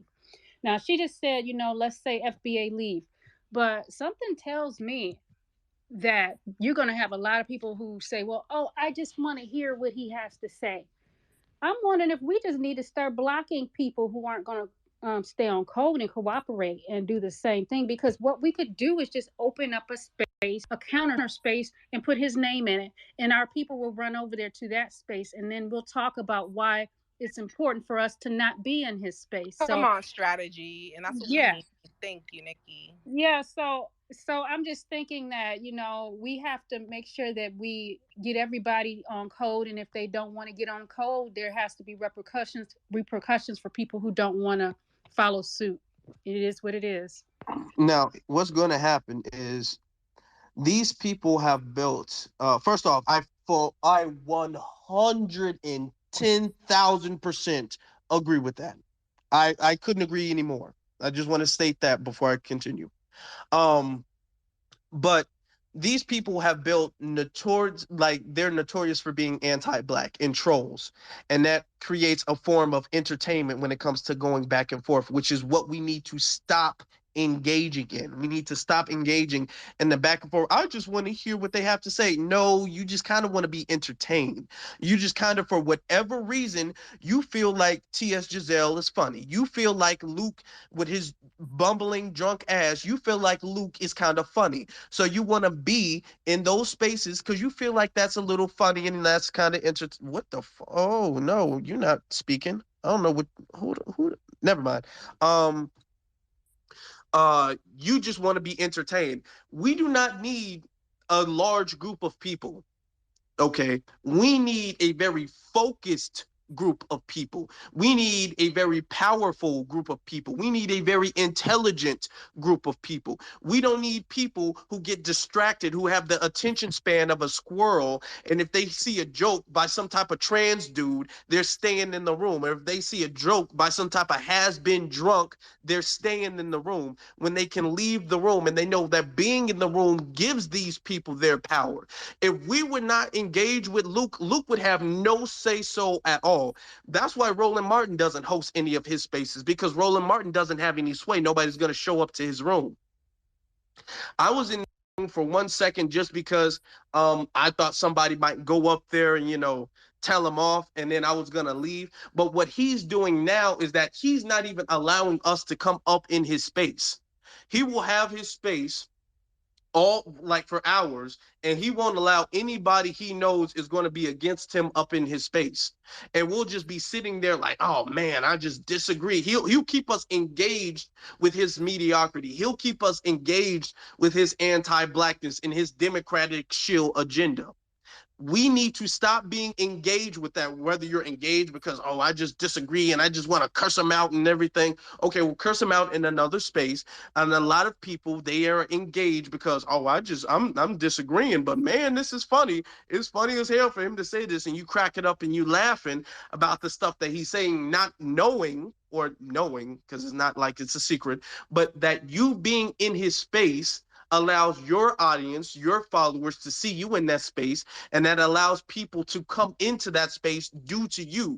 Every space that you're in is like a door that you're opening for your audience, for your followers to see you in there and for them to come in the room. There will be more likely for the people you're following to just pop up in the room just because they saw you in the room. So when you're in a time-wasting, unproductive, off-code room, you're opening the door for everybody that is following you to see you in that room. So that needs to stop happening. I 110% agree with that. Yeah, because do we really need those people? Do we really need those people to come with us? I don't think so. I don't think so either. We don't need people who, as we're marching, they get distracted because they see some gum stuck on the concrete and they're staring at it, guessing what type of flavor it is. We don't need those people. When we go to the march in D.C. and we see people all like, wow, that is a very pretty bird. Let me go over there and I'm gonna check it out real quick. I'm gonna catch you guys later. We do not need those people. We don't. I swear we don't. I know there's power in numbers, but it's only extent to how powerful numbers can really be. When you have people who are sitting up there like, oh, wow, guys. Well, I'll catch up with you guys. I'm going to take a picture next to that tree. That tree looks pretty cool to me. So I'm going to climb the tree. I'm going to take a picture in the tree. I'm going to jump back down. I'm going to walk with you guys. Oh, well, you know what? Stay in the tree. You're just cool. Just stay over there in that little tree, build a tree house, whatever you want to do. Just don't come back over here with us because we're not interested in climbing trees. Afro, you're really nailing it, because people are getting so distracted. We have to stay focused. And not only that, we got to know the game that they're playing and not just be spectators. And I want to share something with you guys. I've been in politics a long time, and I have been a lifelong Democrat. I never found anything that I should support the Republicans in. And even in, like, I want to say 2020, it was time to vote. I was telling people, don't, in the primary, don't vote for that colonizer, Joe Biden, because he is an older white man and he has some experiences that he can't shake. And they are anti-black. And wow, he was posing when he was the vice president. And I want to tell you about Barack Obama. I don't know what's going on with that brother, but this is a huge disappointment, because he is not the same person, and he refuses to talk. He refuses to speak up, and it's just, his Twitter is just like, it's not even on code for us. Period. He is off somewhere else. Now his wife, on the other hand, she might be salvageable. Uh, I want to say Kamala Harris is an alcoholic, and I have seen her drunk on several occasions, and it broke my heart. She's not even acting the same way. She is so controlled, and these are not conspiracy theories. I have met these people. I have been in their faces, in their spaces. I have volunteered for them, taken pictures with them, uh, talk policy with them. They are not the same people. And so something is going on.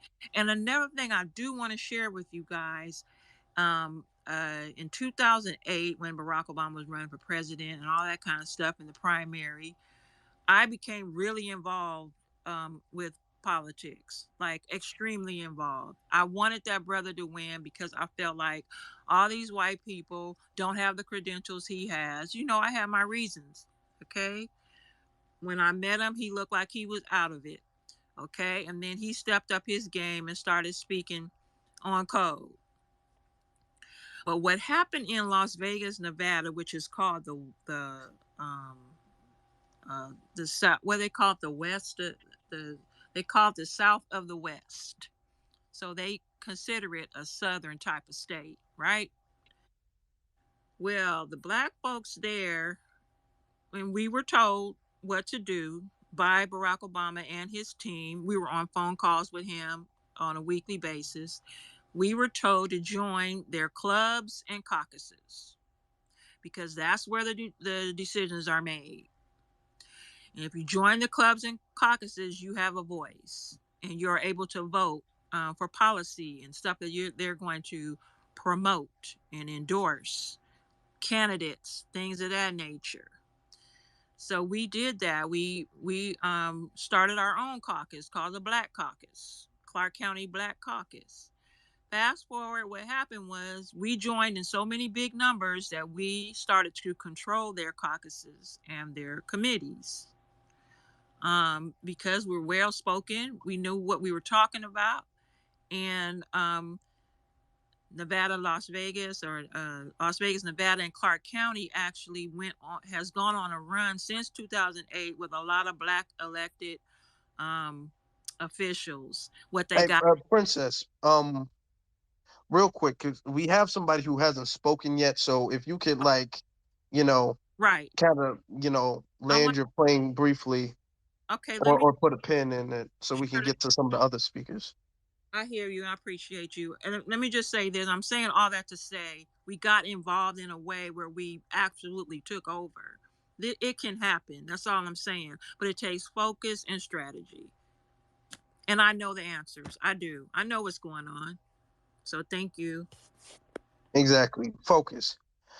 I'm gonna tell you something my dad told me when I was like a kid. There is so much power in focusing on something. Water, you turn your sink on, you wash your hands. It doesn't hurt your hands. Even if it's like a really high water pressure, it doesn't hurt your hands. Or a better analogy, a hose. When you're kids playing outside in the backyard and you use the hose and you're sprinkling people with the water, it doesn't hurt. But you know how you can put your finger on the hose and you can only allow like a small little room for water to get out. All of that water is in a very concentrated, focused beam because all of that water is pushed through one small little hole.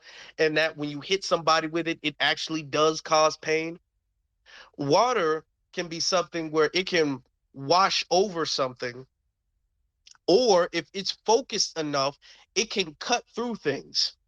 Water, I've seen jet streams of water that's so powerful and focused, it's cut through locks. It's like cut through metal locks where they would take the water and the water's running through it, and then they would focus that water and concentrate it on one small little point, and that water was powerful enough, the same pressure, but the concentration was powerful enough to cut through a lock. So there is power in being focused on certain things. There is power in using proper terms because those proper terms are focused on a specific thing. Those proper terms are not all around the place. Those proper terms are not everywhere. It's not up for interpretation. There is power in being focused. And I want to say that before we get to the average black guy. You can unmute yourself. Absolutely. I agree with the focus and much of everything that was said. Absolutely. So I was in a room last week with T.S. Giselle up there. I think it was had Marcel, had I think Sir Major was hosting it. And there had been a lot of shootings, I guess, that were being talked about, and Sir Major was working on some of them. And the purpose of the room was to blow off steam and talk about things that were less than serious. And T.S. Giselle came on, and then it got serious because everybody started really going at T.S. Giselle. Because the day before, when the room was deadly serious, T.S. Giselle faked a profile and was on some agent shit trying to get us caught up, bringing up things like guns, us going at white supremacists, popping things off, not fucking around crew, just really a lot of code words that could have gotten some RICO charges if people would have gotten further. So the next day in this this group, it got serious, and I learned a lot, honestly. No, I don't like T.S. Giselle, but what I learned the next day, as far as the line of questioning from Marcel, Sir Major, and all of that, it definitely helped in spotting certain people. But the aftermath of that room I seen a couple posts. I think one of the women that made one of the posts is in here. It was shaming tactics concerning black men questioning T.S. Giselle and basically trying to imply that somehow we were showing some kind of sexual interest or whatever with T.S. Giselle. Focus is incredibly important, and recognizing our enemy is highly important for sure. But also, we have to be united and not shame each other to the point of going at each other's, womanhood, manhood, because we are a family.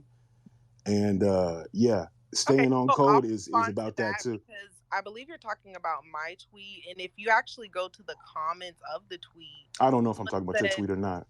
It was, but someone said, implying that they're on the down low. I said, not necessarily. I said maybe just easily entertained. So you have to look at the full context of what people are saying.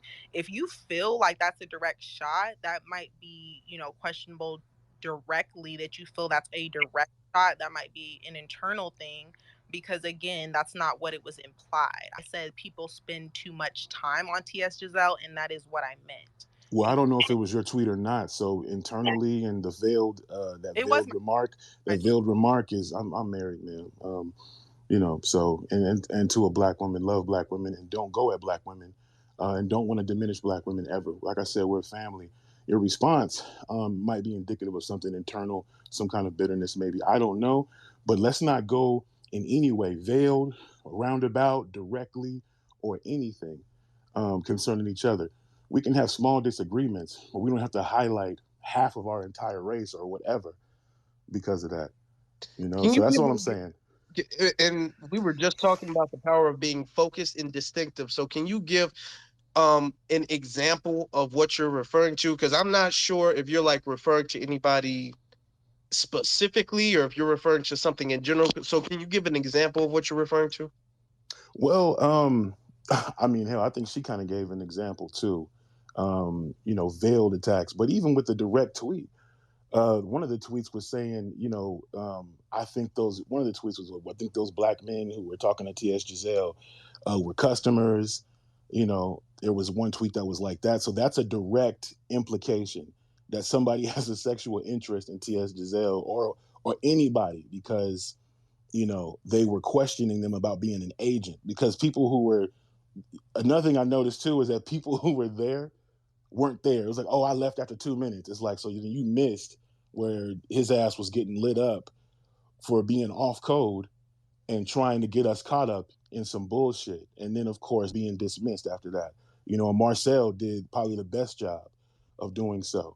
You know, I mean, are we homosexual because we'll listen to Marcel for a long time? No.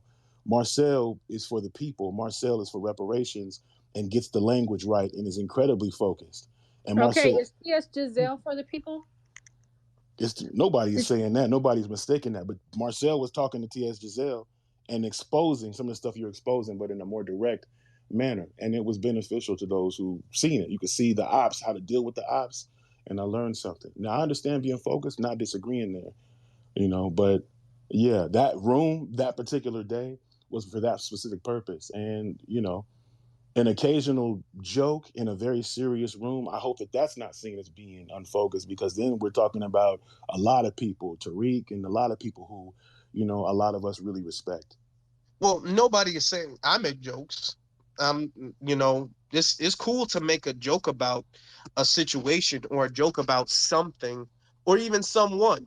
If you're making jokes about the ops, you can make jokes about the ops. We got like 1,010 nicknames for Roland Martin, so it's cool to make a joke or to clown somebody. It's another thing to base your space off of entertaining joking. It's another thing to base your space off of, I want this to be a funny space where we're in here telling jokes the whole time. There should be a sense of productivity in every single space that you make.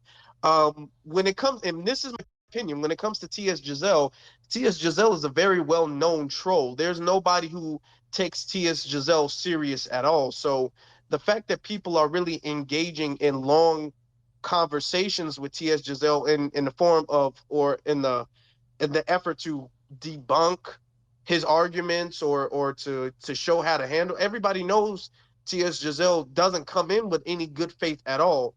Plus, and this is to be honest, as a, you married, I think you got children because I think I heard them in the background. Let's be honest, heterosexual men aren't going to engage in long-winded conversations with a trans dude, especially like T.S. Giselle, someone who's constantly flirting with every dude he talks to. So I mean, if you are, it's not kind of um out there to believe that there might be an alternative reason as to why you keep engaging with this person for long periods of time. It's one thing to be like, hey man, get your fat ass out of here and then kick him out the room. It's another thing to be going back and forth with for an hour. I'm all like, okay, like what do you hope to accomplish at this point? He's already been so thoroughly debunked. There's nowhere he can go where he's taken serious. He doesn't have a platform where he's taken serious. He comes in knowing that nobody's going to take him serious. He's not even trying to be serious at that point. He's only trolling because we give him attention every time he does it. He can become completely irrelevant by tomorrow if nobody gave him any attention. So I do have one question to what you just said. If, say, T.S. Giselle's in a room with Tariq for about an hour, we're not questioning Tariq's sexuality, are we? No, I've never seen T.S. Giselle be in a room with Tariq for an hour. T.S. Giselle hops on stage and within 5 minutes he's out the room. So I feel like that's a difference when Tariq uh has him on there just to say, hey, you know, you fat as hell and get out of here. That's a difference because that's only a few minutes of comic relief versus making a whole space of hours, you know. That's a big difference right there. I can definitely. I don't think that Sir Major is like questionable or gay for that, and I didn't say Sir I Major know, but was I'm gay. talking about. I And never see, said I that. knew somebody was gonna try to take this room out of No, I wasn't context. taking Like it out this of. is not No, I'm not that. taking it And out you of know what? context. You're interrupting The average to try black to guy, take I it feel to like try to take it the wrong way. I feel like you love that space so much. And you know what? I respect your right to love that Loving space. the Some people are space, entertained by that person. Listen, listen. It's not even about gayness. Some people are entertained by that person. I'm not. I go but in it the room was for for one you second though. and I But it leave. was for you though.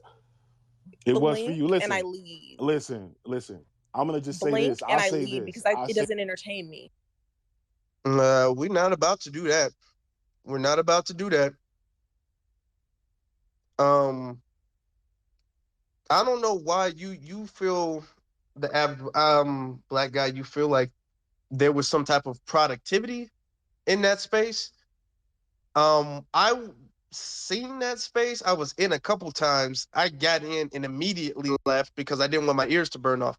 There was no form of productivity. And this isn't a diss to Sir Major. This isn't me questioning Sir Major's sexuality. I'm not doing that because I will have some people be DMing Sir Major like, Afro said you was gay. He said you was gay. That's not what I'm saying. And I'm not saying anybody in that space was gay because I know some of y'all are messy like that. And some of y'all will be all like, see, Afro up there calling y'all gay. He said y'all wanted to sleep. And that's not what we saying. But we are saying that at a certain point in time, like, yeah, it does give the optics that you're entertaining this person for maybe another agenda, because the reason that you're saying you're entertaining this conversation doesn't make sense. That's the argument that's being made. Now, we're not questioning anybody's sexuality directly. I can dig that. The reason my reasoning was he was gonna get us,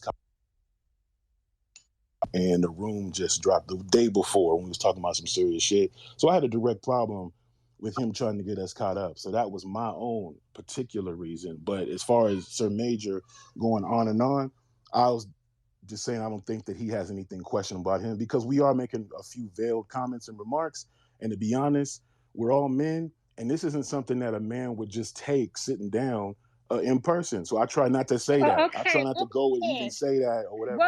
What was said? Oh, What tweet are y'all just talking even about? saying something like, oh, well, maybe your interest, if a heterosexual man wouldn't talk to a transsexual man for an hour. I've been at work and there's been transsexuals around me and I've had to interact.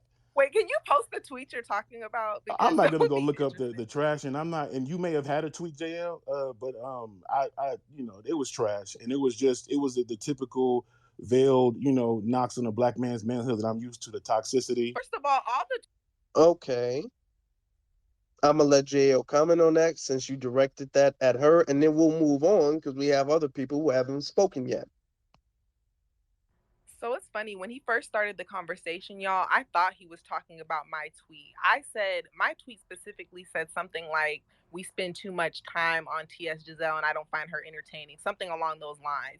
When what he started going into, it's almost like he had a personal experience with this space. Now it's out of my hands. I don't even know what he's talking about. I wasn't talking about you.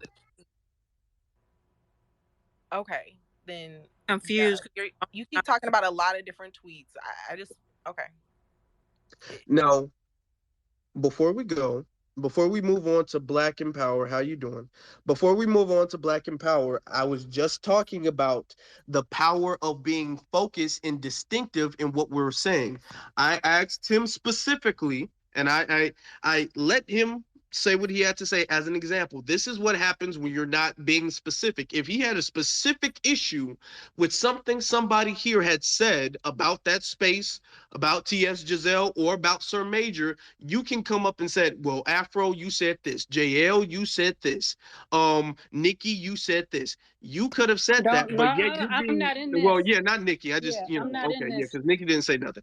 But my bad. It might be my bad because I thought he said it's someone on this stage. Did he not? Maybe he said it's not someone on this stage. If that's what he said, then that's my fault. he came direct enough for us to know it's somebody on this stage.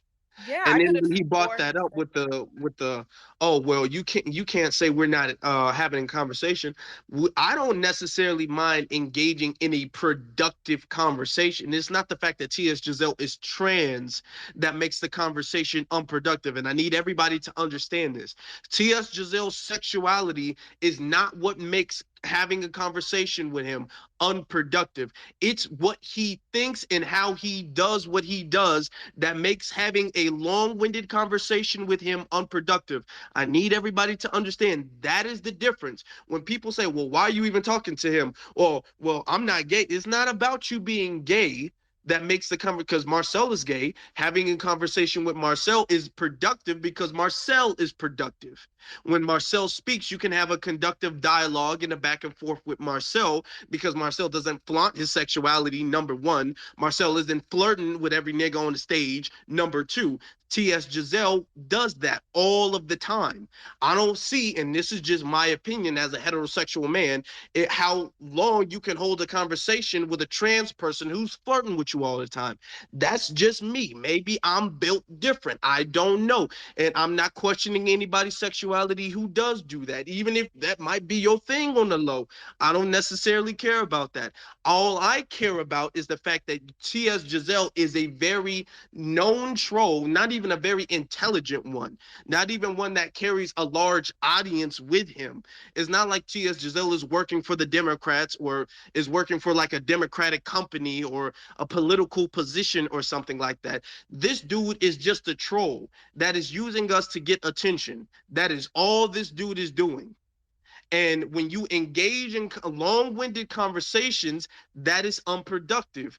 And it does give the optics of, oh, well, I mean, damn, you talking to the dude time after time after time after time for long periods of time. You're not going to convince anybody anything differently. Nobody's going to leave the space with any knowledge that they didn't have prior to joining the space. So what is the purpose of having this very unproductive space unless there is an alternative agenda, unless you have another agenda behind why you're having these long-winded conversations with this dude, the T.S. Giselle? And if you do, then y'all need to talk about it in the DMs or something like that. That doesn't need to be on spaces. And before we get to Black Empower, I want you guys to understand, as Afro Elite, I'm saying this me personally. I am not coming after anybody's sexuality. I don't want anybody saying, well, you know, Sir Major Afro was sneak dissing you. He said you was gay and he said you was making out with T.S. Giselle. I heard him say it out of his own mouth. That's not what I'm saying. I'm not saying Sir Major's gay. I'm not saying that anybody who talked to T.S. Giselle is gay. I'm just saying, like, as brothers, as straight men who's supposed to be leading the community, we got to do better than having entertainment clickbait spaces. Black Empower, you can go ahead. Peace and blessings to the room. Respect to Afro, also to the host Nikki. We talked about this room and just talked about staying focused, right? Um, and stop being so easily entertained. I saw that room and I hopped in real quick. It's just a person I don't care to hear. It's like you said, it has nothing to do with that person's sexuality. It's just that we know that that person is a distraction. There's nothing I can gain out of listening or talking to that person. So I'm not going to waste a minute of my time. Um, so we understand what you said. We understand that you said that you're not calling anybody gay. If someone's gay, that's their business. We're not trying to ostracize anybody. But see, the fact that you even had to stop and clarify that so many times, you see how it starts to get a little bit messy. Things start to get a little bit changed around. The room's recorded, so a person can figure it out. But to get back to the topic of the room, talking about terminology, and it's good that you have these rooms because these rooms are teaching moments. Even what happened just now, you were just speaking about this 15 minutes ago, and here it played out right in front of us about being distracted. But it's so important to have the terminology because, like the Democrat Party, they have a terminology, right? So they use disenfranchised people, when they want to try to pull on the heartstrings of America to try to lump up everybody in with us, minorities, black and brown. Those are the terminologies that they use. So we need to understand the terminologies when it comes to us. So when we get in front of these people, we all are saying the same thing and not saying different things. So, right now you got people trying to say, different things, but I think this is all coming together. The main thing is that we all have the same goal, getting our reparations and getting policy specific to foundational Black Americans, Negroes, freedmen, whatever you want to call yourself. But as long as we have the same goal in mind and we're staying on code, I think this thing here could work. But stop being distracted. And that you stepped on my feet a little bit when you talked about that, about being entertained and going to some of these rooms where there's People are going off on tethers and stuff like that because I found myself wrapped up in it every now and again. You just wanna correct these people, but they're beyond being corrected. They're in there just to troll. And I'm really, what did I get out of that? I'm just wasting time. And that's just to be honest. So I land there. And that's a good thing too. We're not in the position to try to change anybody's mind or opinion.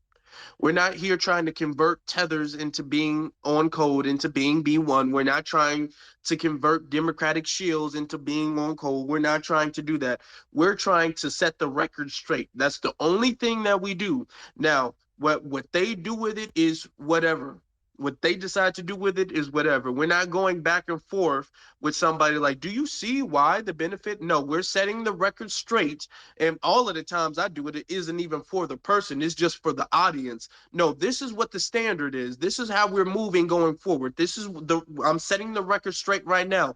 You probably won't follow this, but this is what the rule is. So if you don't follow this, this makes you against my agenda, which makes you an op to my agenda, which makes you an op to me. That is it. That is all. The whole I want to be in spaces because they beefing and oh my God, what did she do? And then next thing you know, you DMing somebody, ooh, look at this. Ooh, they going off. Oh, she called her a bitch. All of that stuff. Okay. Yeah, we get it. It's entertaining. I will admit that. That stuff can be funny. That stuff can be like, oh my God, they was just friends. All that love and hip hop or Twitter space shit. That stuff is funny. Okay. But we have to understand we have a mission to accomplish. We don't have time to be sitting here spending hours on top of hours when we can be doing something productive with our time, entertaining Twitter beefs, entertaining Twitter trolls. It's not, I could even argue if it was like an intellectual debate where somebody, they were both debating over Democrats versus Republicans or something like that, and people brought facts and statistics into the conversation. If it was the debate, then I could give it a pass to a degree, but it's not even a debate. It's just somebody saying, you guys are a hate group. Well, no, we're not a hate group. Well, you guys stink. You guys are stupid. Ha ha. Look at your, like, come on. Or you guys do like this. Well, y'all eat this. Like all of this childish going back and forth is time wasting. And too often our people engage in it and our people get distracted. If you engage in it, how I laugh. Now let me make another space where we're actually talking about focusing on something. The fact that that dude came up there and he was talking about, well, you shouldn't question a man's sexuality. I don't think anybody was, first off, we questioned what the person's purpose for talking about it was. I can see if you had a very intellectual debate with T.S. Giselle, and then next thing you know, somebody said, oh, you had a debate with a trans? That means you're gay. That's not what was said. What was said was, okay, this dude is joking and flirting with you for hours, and you're sitting up there trying to argue back with this person. For what reason? And it can come off as, damn, dude, you hiding something? Is there something that you want to say? You want to talk to T.S. Giselle and you just don't want to do it on a timeline, so you want to make it seem like you roasting this person? I mean, whatever floats your boat, I guess. I will change the subject because it's too much. Now, FBA Vader spec, you can go ahead.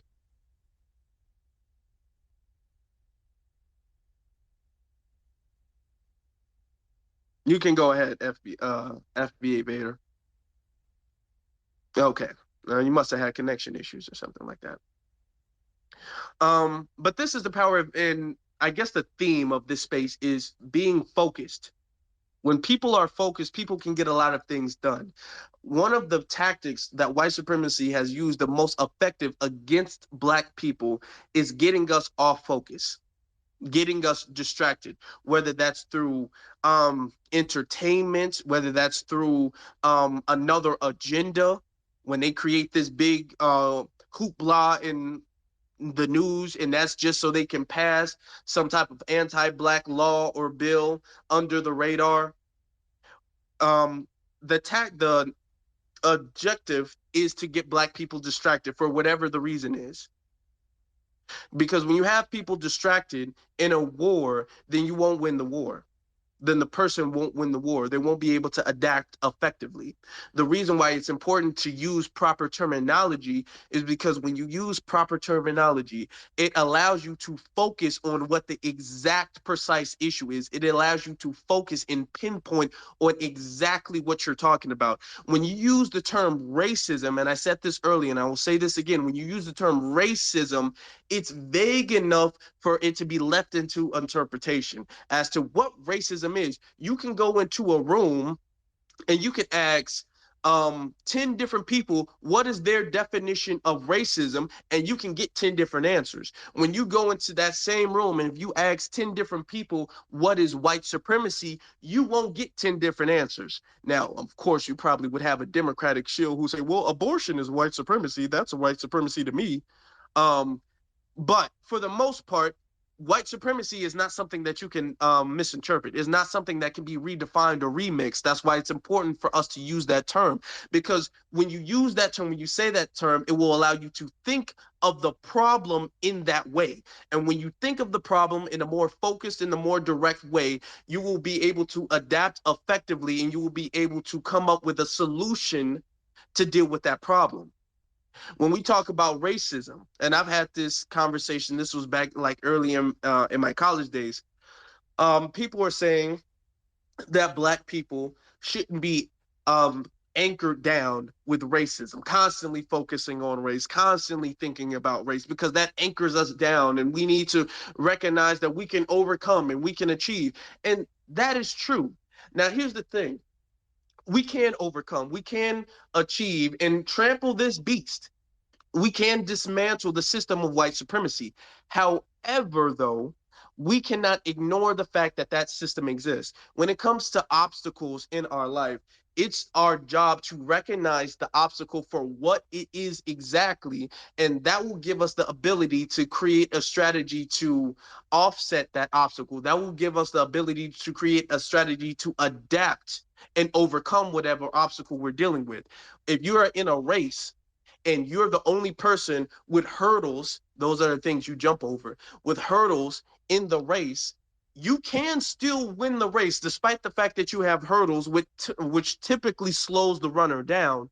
You can still win the race, but it's effective that you recognize, yeah, there are hurdles in the way. You can't ignore the hurdles. Well, I'm just going to run through it as if I don't have any hurdles. No, you recognize the fact that, yeah, I do have several hurdles in my way. I do have to jump over all of these things. I do have to adapt accordingly and to act accordingly in order to win the race, but I can still win the race. And that's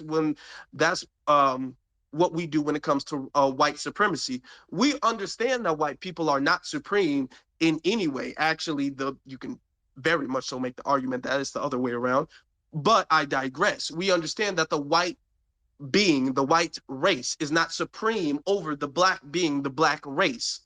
However, there is a race, the planet Earth is ran by a racial hierarchy that puts the white race above the black race when it comes to privileges and benefits and things like that, that's given to white people over black people. You might see white people who are disadvantaged. You might see white people who are poor.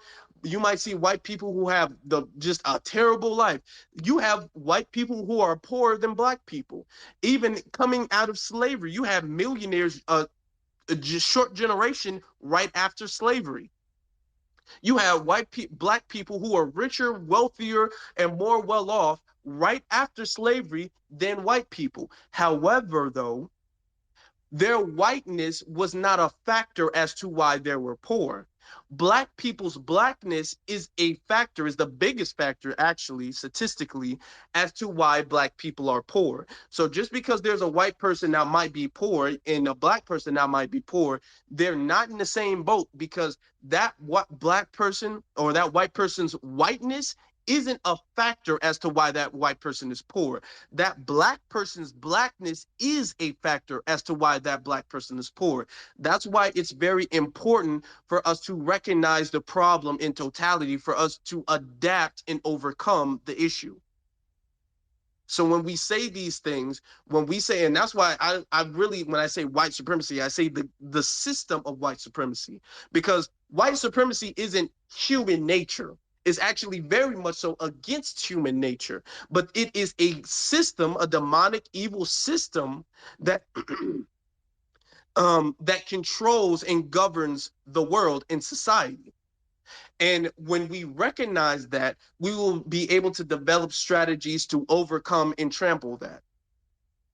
So this is the importance of making sure you use the proper terminology. See a lot of brothers and sisters in here. I'm not going to keep this space going on too much longer. I didn't really want this to be like a 4 hour, 5 hour long space. So if anybody would like to come up and add their opinions, be one badass, you haven't spoken yet. I'm going to get to you in a second. But if anybody wants to come and give their opinions real quick before we close this space, you guys can feel free to do so. But be one badass, you can go ahead. Yeah, I just wanted to speak to what I think JL said earlier about the woman going into the reparations panel. I believe that was in Houston, Texas.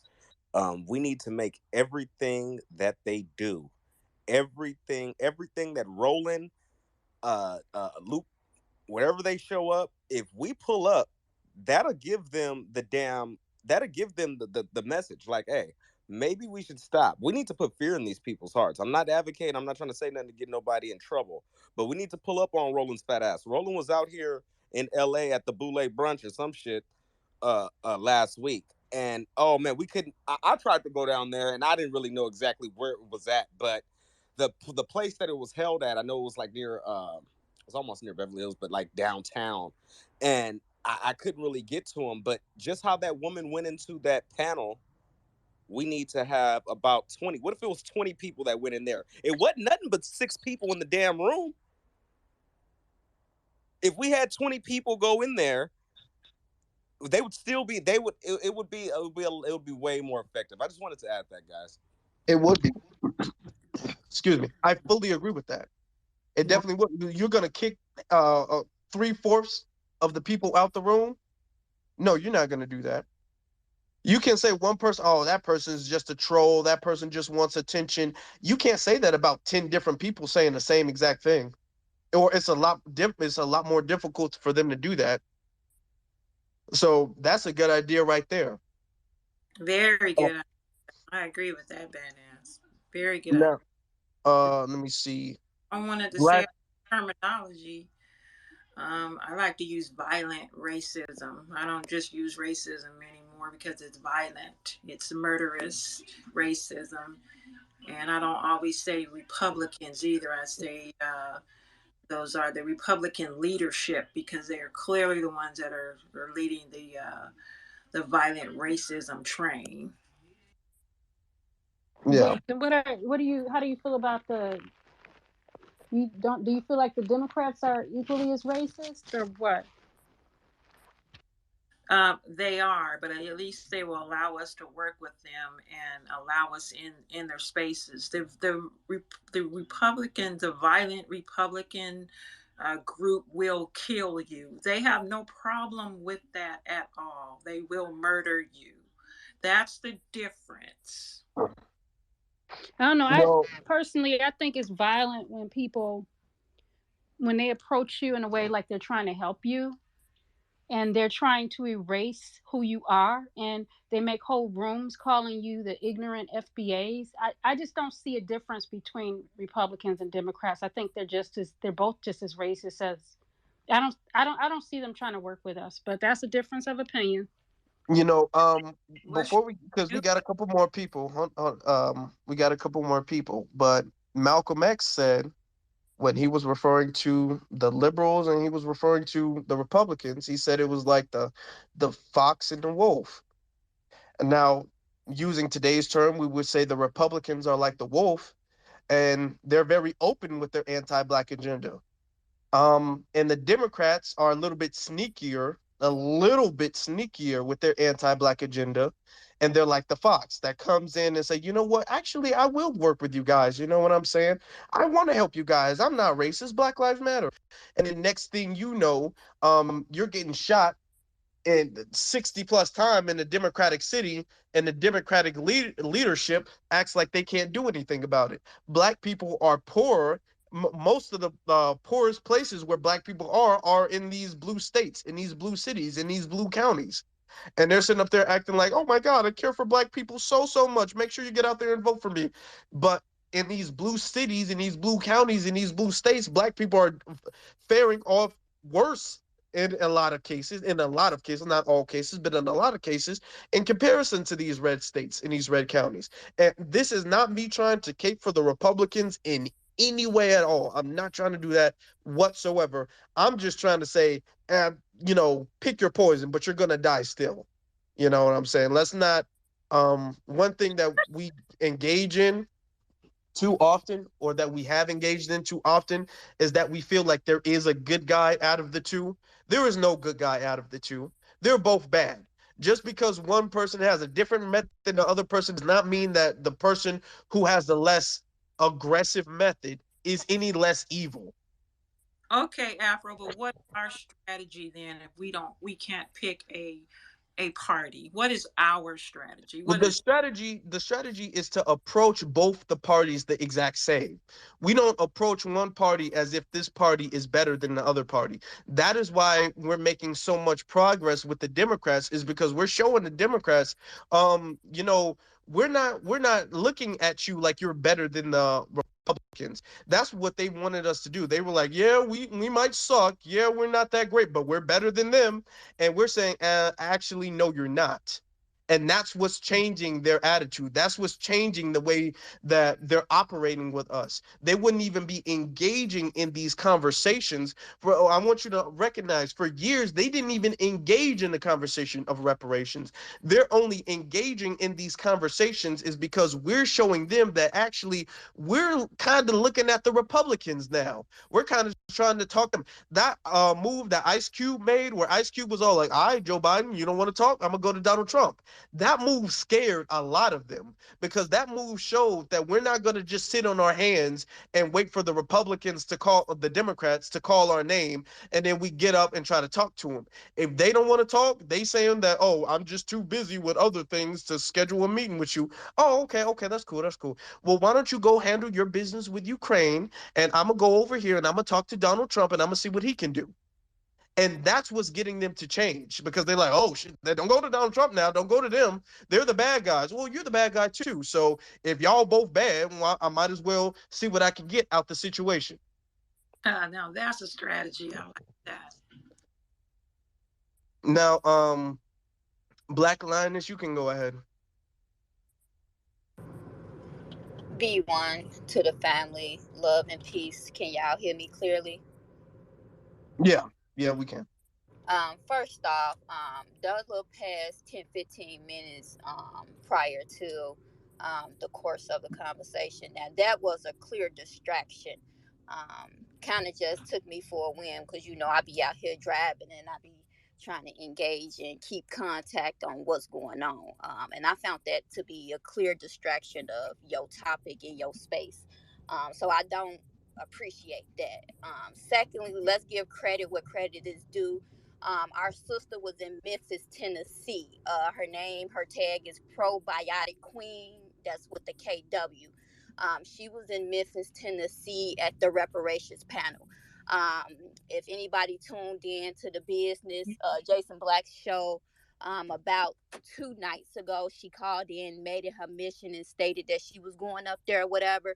So when she got up there, they had already knew that she was coming, as she stated in her post. What that sister did was remarkable. She stood up, even though it was just her. When it comes to the topic of being focused, I'm okay with having only 5 pennies over 2,000 quarters. I don't need a team to get the job done, because half of the motherfuckers gonna be in the way anyway. Sad to say, Preach, girl. but not all all the skin folk ain't your kinfolk. Some of them okay being the coon nigga. Some of them are okay being the yes man, the mammy. Some of them okay with that. So I'm okay with having my little 5 pennies over 2,000 quarters. I don't need all of that. You know what I always tell you, brother. Whenever you ready to do the do in Chicago, just hit me up. I'm ready. I've been trying to make moves, in my own community, get my people on code, get them to, to understand what's going on, right now within the society. I'm making a little headway, not all, because where we from, you got to be dumb or illiterate or on some BS for a motherfucker to actually be listening to you. So I'm out here doing my part, just me solo dolo. Like I said, it don't take a team. But I'm definitely on code with what y'all doing, what y'all saying, how y'all moving. And another thing, I agree with what the sister said earlier. Where I believe it was Princess, where if they're not on code, even though they're black people, if they're not on code, FBA or whatever, we just need to move around off of them. There's no point breathing energy into dead situations. We're wasting our time constantly trying to get people to see what's going on. I'm not even wasting my breath on a motherfucker who ain't trying to get down with the movement. If you don't want your check, go stand over there with the essays, the immigrants, and whoever. Like I told you in the tag I post you in, if they need something to latch on to, they can go swing off a motherfucking tree. And I lay in my plane there. Thanks for having me. Great space. I'm going to support you always. Be one to the family. Be one, sister. Thank you for coming and speaking. And yeah, we will definitely be in touch about getting some work done in Chicago. I'm trying to touch bases with all my Chicagoans so we can, get that work popping out there. Nikki, who was next? Was it Black and Power or Miss Giselle? Do you remember? The only hand I saw up was Miss Giselle. So if Black and Power was first, I just didn't see. I apologize, but can we just call on Miss Giselle? I think she's been sitting here longer. All right. Yeah, I was Okay. just going to say something real quick. Afro, when you was talking about that, what they did with Ice Cube, you hit the nail on the head. That is the reason why the NFL went and gave Ice Cube all of that money for the contract for Black America, or Black Americans. And I wouldn't even be surprised if somewhere down the line they add a gag order to it, because he did get a lot of his intel for that contract from Dr. Claude Anderson, Boyce Watkins, and all of them. So he went to Black intellectuals to get information and data. He didn't just like say, "Hey, I'm gonna write this." He didn't even write it. He used his platform to push it, and that was his biggest thing. So yeah, they are terrified. That's why NFL like these Negroes get ready to come up on something, and we saw what happened last time they came up on something. They almost killed that whole. The NFL's still not back together yet.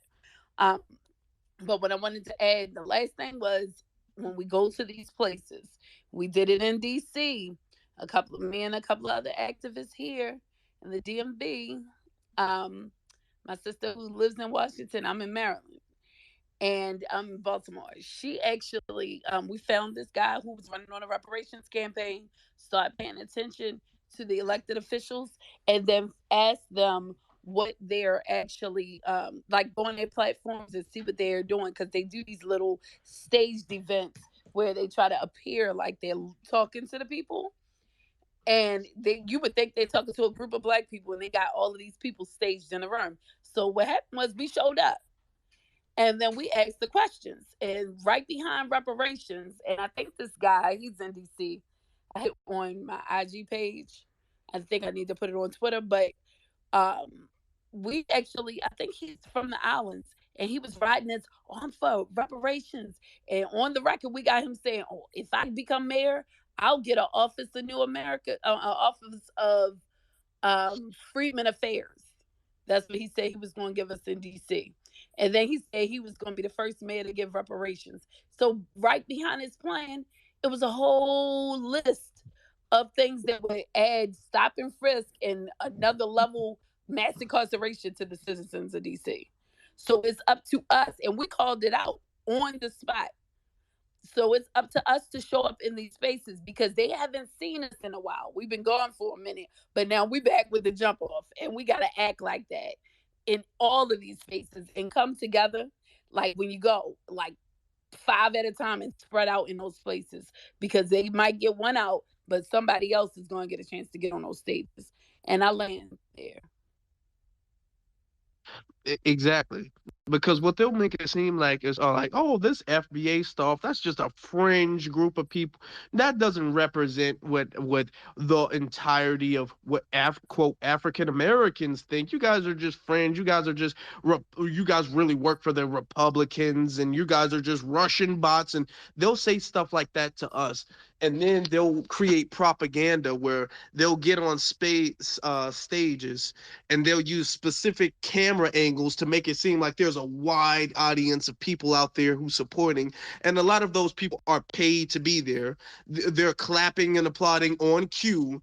They shut up and they're silent on cue so the people can talk, and that gives the optics that whatever the person is saying is so credible and so valid.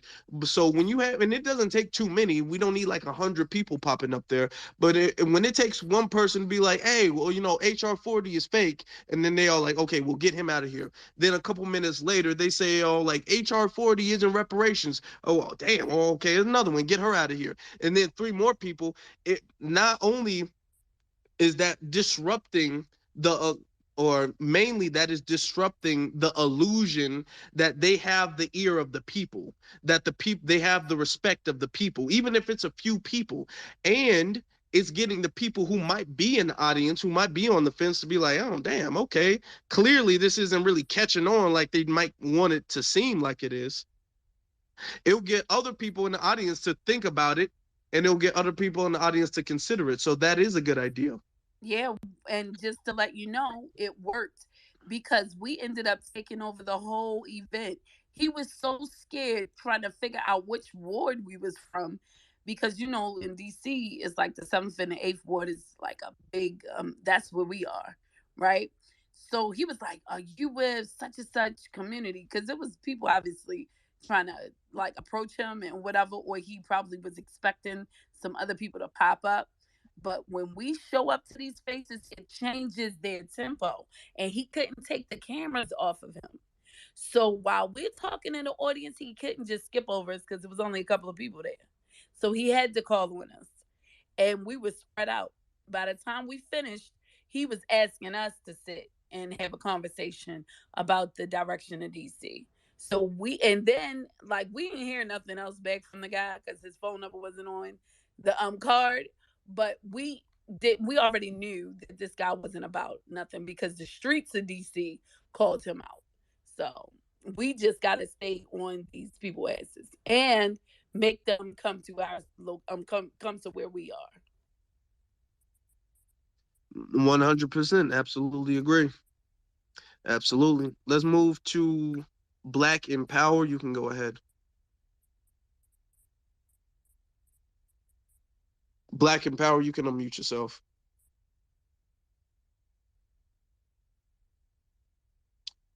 In the words of Jason Black, Black Empower has been abducted. B1 Badass, you can go ahead. You guys kind of covered it on all bases, though. Staying focused and just really getting this point across. I know it's going to take a lot. We got to keep on just showing up and showing the fuck out. If we really go, like I said, once again, 20, 30 deep, 40 deep, we need to show up at Luke's house. We got enough power to look people up just like we did that Nigerian guy. We need to show up and make an example out of these people. Okay? Yep, and this is not advocating any violence because they're trying to say we a hate group. Nobody is going to harm Luke. Nobody's going to harm any Nigerian. Nobody's going to harm anybody. Okay? Because they'll use this and say, see, they're threatening to kill him because he wants to vote for a Democrat. So no, we're not doing that. Nobody's threatening to harm anybody. Afro. Yes, sir. Do you guys see when Ice Cube had his interview with Roland Martin? As much opposition that Roland Martin gave Ice Cube over the contract of Black America that came directly from Jason Black and our brother Claude Anderson. He had so much opposition, and it's like, damn, this is for a check that's coming. Why would you oppose this? Why would anybody oppose this? Whether or not you didn't like it or not, just shut up. But that's how we know you're working for somebody else. Exactly. I mean, it's very obvious. It is very obvious that their agenda, they're working for the white agenda. They're black faces who are working for the white agenda, and they're trying to use their melanin to assist white supremacy in their white agenda. Yeah, the sister said earlier about the Democratic Party being, at least we get to have our voice. The only people who have voices in the Democratic Party are bought and paid for niggas that are vetted, like Van Jones. That's why we have all of these that's why we have all of these people like Van Jones, and they have their certain type. These people are picked and vetted. These ain't no grassroots people. That's why nobody in this party's talking like us. That's not what I was talking about. Well, I'm gonna say like this. As far I feel like they all the same. They are all the same. None of us want. They don't want to hear from any of us. They don't want to hear from the left. Don't want to hear from us. The right doesn't want to hear from us. If we're gonna be honest, though, I feel like there's probably more room we can make with the right. And this is just my personal opinion, because look at how the Ice Cube's contract for Black America was received by the Democrats and by the Republicans. Now, of course, it wasn't perfectly received by the Republicans. It's not like they're like, oh, okay, well, we'll take this and we'll apply it in our next administration. They said, okay, well, we'll take it and we'll make our own little personal tweaks to it. And their tweaks are, what was the Black Platinum Plan or whatever the plan was called. But they were more willing to hear Ice Cube out than Joe Biden and his administration was. They said, well, we'll get back to you after we win the election. Then we'll talk to you. And 2 years later, they still haven't picked up the phone call. Every time you call Joe Biden, oh, I'm sorry. I'm just so busy. I can't talk to you. I'm in a meeting with Cardi B. So that's what we're getting with Joe Biden. But we haven't gotten anything with Republicans ever. I mean, as true as that is, that's 100% true. We haven't gotten anything with anybody. But the thing is that the only difference is that with the Democrats, they feel entitled to our support in our vote. And for the longest time, we have been loyal to the Democratic Party being their number one base and voting for them time and time and time again. So in order to get the Democrats to move at all, we have to show them that we're not afraid to branch from the Democratic Party and to side with the Republicans. Not saying that we like the Republicans, or just, in my personal opinion, disengage from the voting process in general. If there's nothing that we want on the ballot, we will just completely disengage. And without our engagement with the Democratic Party, they will sink to the bottom of the ocean, and they don't want that. They're the ones who need us. The Republicans already have their base. So it's like a take it or leave it when it comes to listening to Black people. The Democrats can't afford that. So that's why they need us to vote for them. But shooting us in the foot. That's shooting us in the foot by not voting, and because then you have allowed the Republicans to take over, and they will do whatever it takes to have a white nation. Understand that's their agenda. They don't care about Black people. They'll throw that. Yeah, and I fully agree with you on that. I 100% agree with you on that. I couldn't agree more. But let's just be honest. Joe Biden is quote unquote a Democrat. If you go back in his history, this dude was partnering with segregationists. This dude was creating crime bills specifically for Black people that created the 101 sentencing disparity between crack cocaine and powder cocaine. These people are Republicans that just say that they like immigration and abortion. These people are really no different if you really want to think about it. There's nothing that we're going to gain from the Democrats. If we were going to, let me say this, if we were going to gain any progression from voting politically for the Democrats, we would have been done so, because we've always been loyal to the Democrats ever since we really got the right to vote. We've always been been staunch loyal to the Democrats despite their disrespect. So if there's nothing that we can tangibly get from voting for the Democrats, and they say they will engage in a conversation, we don't want a conversation. The time for talking is over. You don't engage with the Asians in conversation. The Asians say they need something, you give it to them. You're not engaging with Ukraine in conversations. You're not talking to Vladimir Zelensky about a conversation about getting his people some help. He says, Joe Biden, I need some help. And bam, Joe Biden, okay, how about $5 more billion? I'll send that to you. Check your Cash App. That's what Joe Biden is doing with them. So there's nothing tangible that you can argue that is beneficial for Black people to vote for the Democrats for. And I'm not saying that we should vote for the Republicans. I'm just saying we're at rock bottom, so there's nowhere else to go but up. The only reason why I voted Democrat this time was to stop the Republicans. I did not want, I couldn't deal with Trump anymore and how he enforces and encourages murder. He has a spirit of murder on him. He does not give a fuck. You will die for him to get his damn way.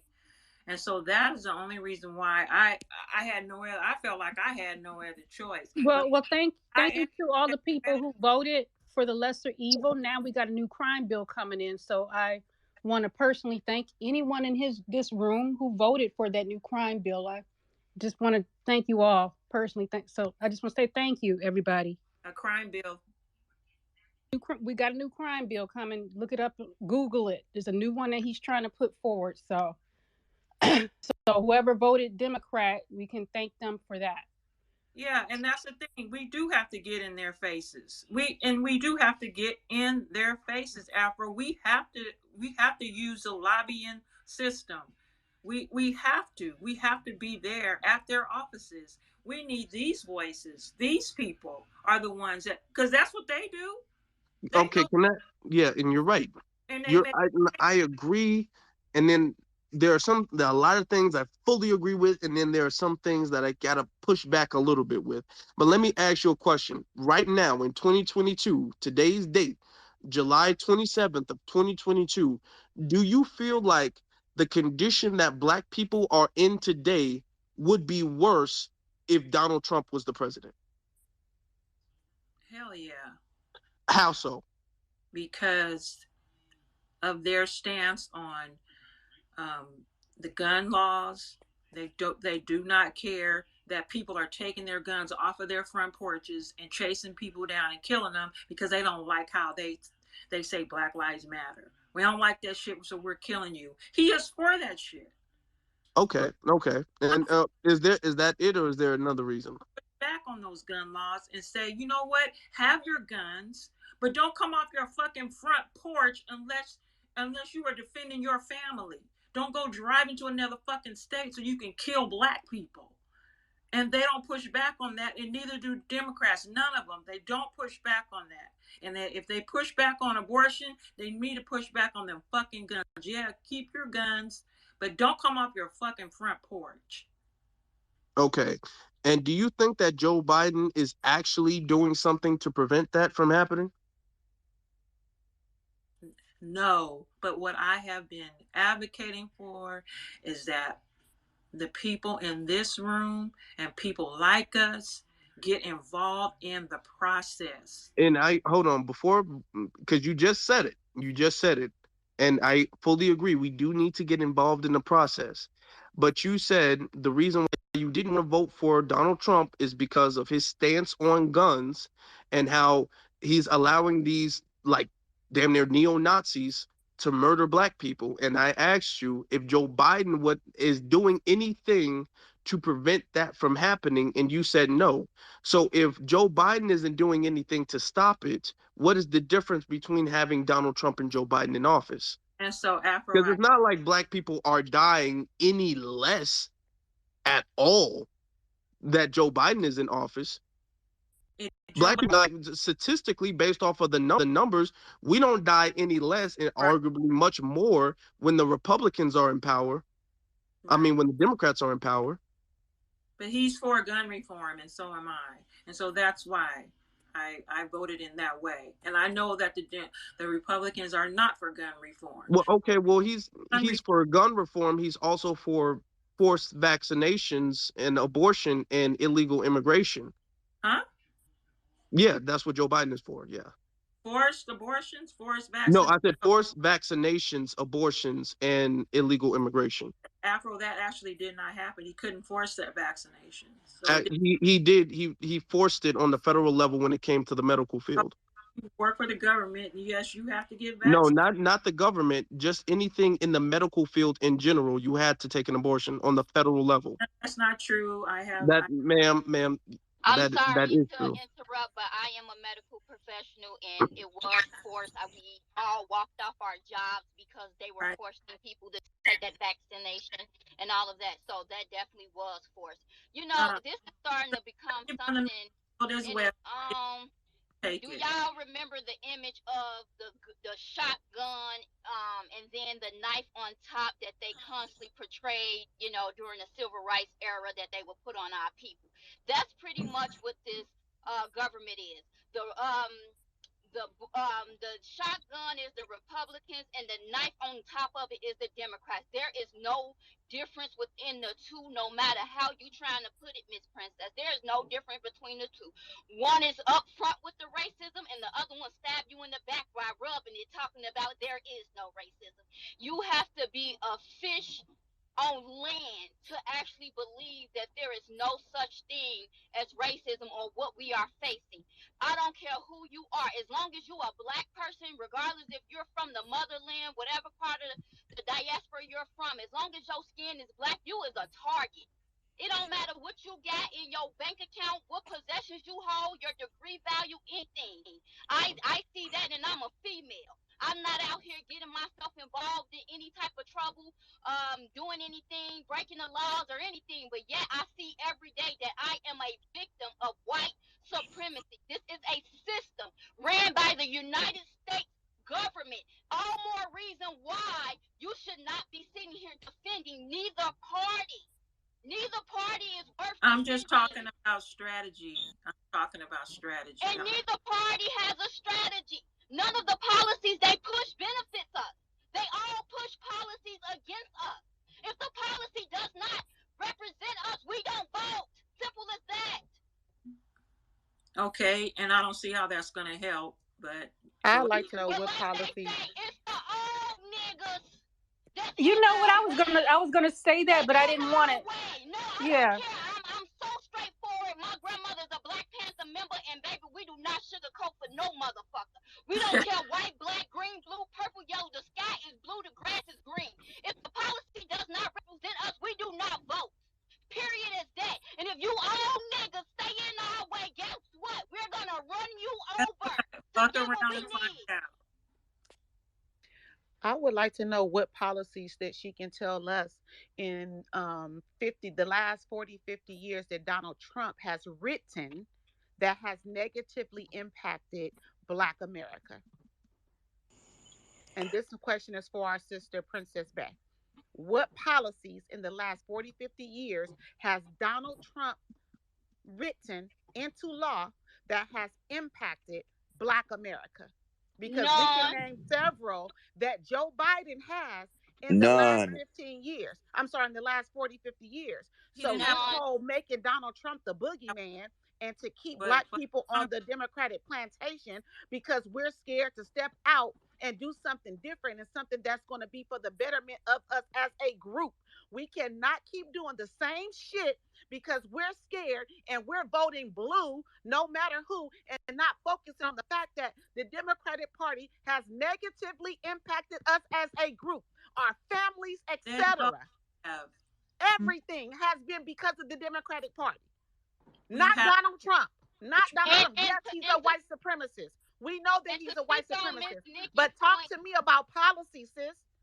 Miss Nikki point. Joe Biden's crime bill was now $100,000. And I don't believe he.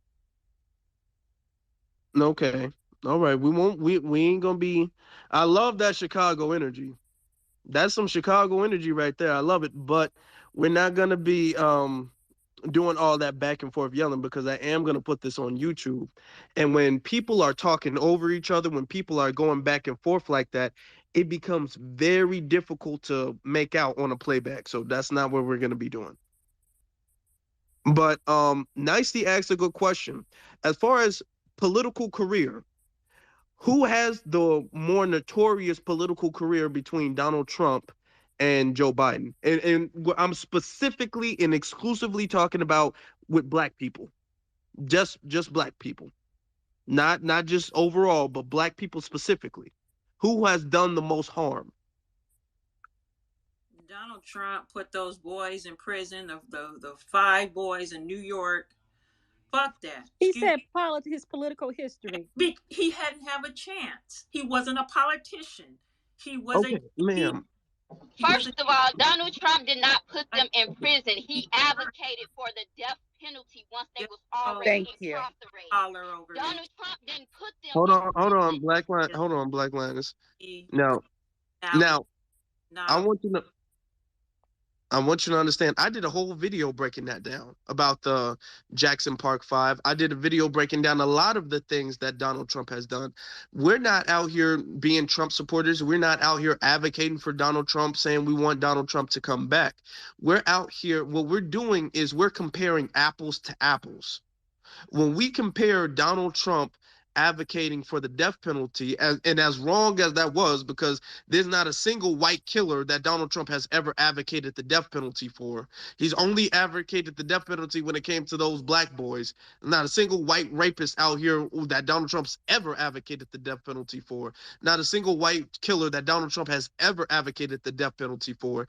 There's not a single black death that Donald Trump didn't really seem like he approved of. He's a criminal, Afro. I want you, yes. And we're going to wrap this space up soon. But I want us to understand this is the importance of knowing what we're talking about. This is really what the space was about. This is the importance of us knowing what we are talking about. When we're talking about who has harmed black people the most, those boys, the Central Park 5 actually wasn't put to death. They're alive today. So Donald Trump, as much as he advocated, he was unsuccessful. When Joe Biden advocated for a crime bill, Joe Biden was successful.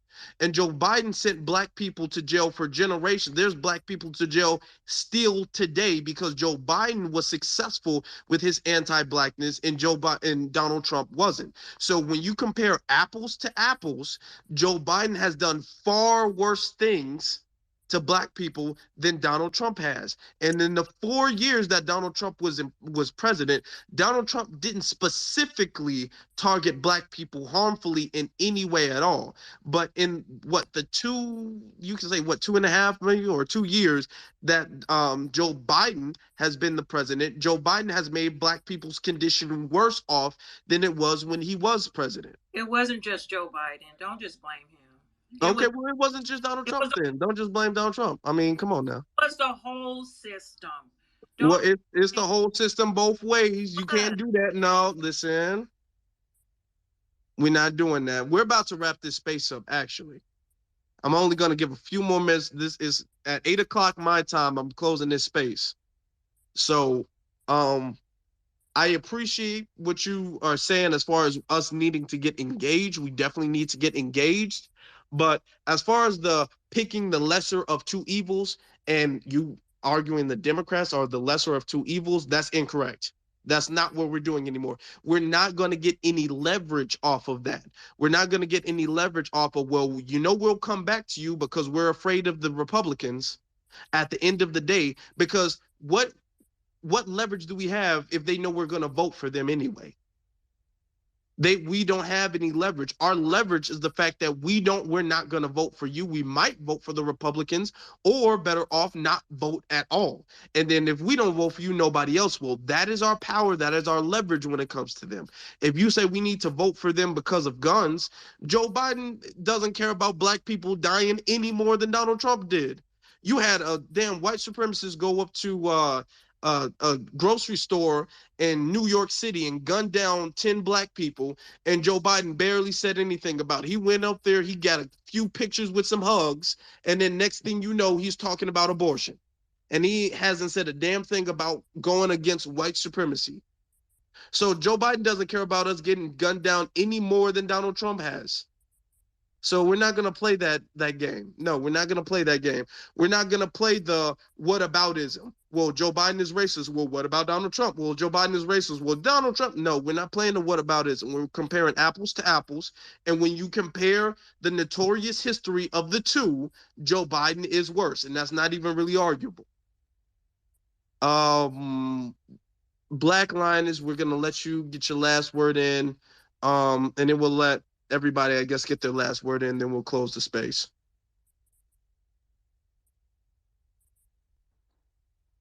Yeah, I just want to apologize. I done calm down now. I just want to apologize, but it burns my soul when I hear that type of foolishness talk where you're trying to pick which white supremacist is you're gonna support. And Joe Biden has a video that somebody is making it circulate where he is in the Senate and he is banging on the podium. I guess this is about 20 years ago, where he's banging on the podium and bragging about how every major crime bill that has been put into law had his name on it. I don't know what she's talking about. I don't know what she been living at, but I live in an urban area, an urban city where that has affected majority of my people. So I don't know what rock she living under, or is she a Democrat shield they got up in our face to throw distraction against us to get us to vote for them. Just last week it came to the light that he is pushing crime bill 2.0, putting within the next 5 years he wants 100,000 more police officers within the next 5 years to be employed. Who does that target? Who does that target? It doesn't target the people coming over from the border. It doesn't target the Ukrainians, Afghanistans that's coming over here. It targets us. It's going to target my son, my brother, my father. It's going to target me as well if I decide to stand up for them. So I don't know, this type of talk makes my soul burn, where this is why we cannot get on one accord, because you will always have an old nigga like that telling us we should overcome. And I'm going to land it at that. Thanks, Afro, for holding this space.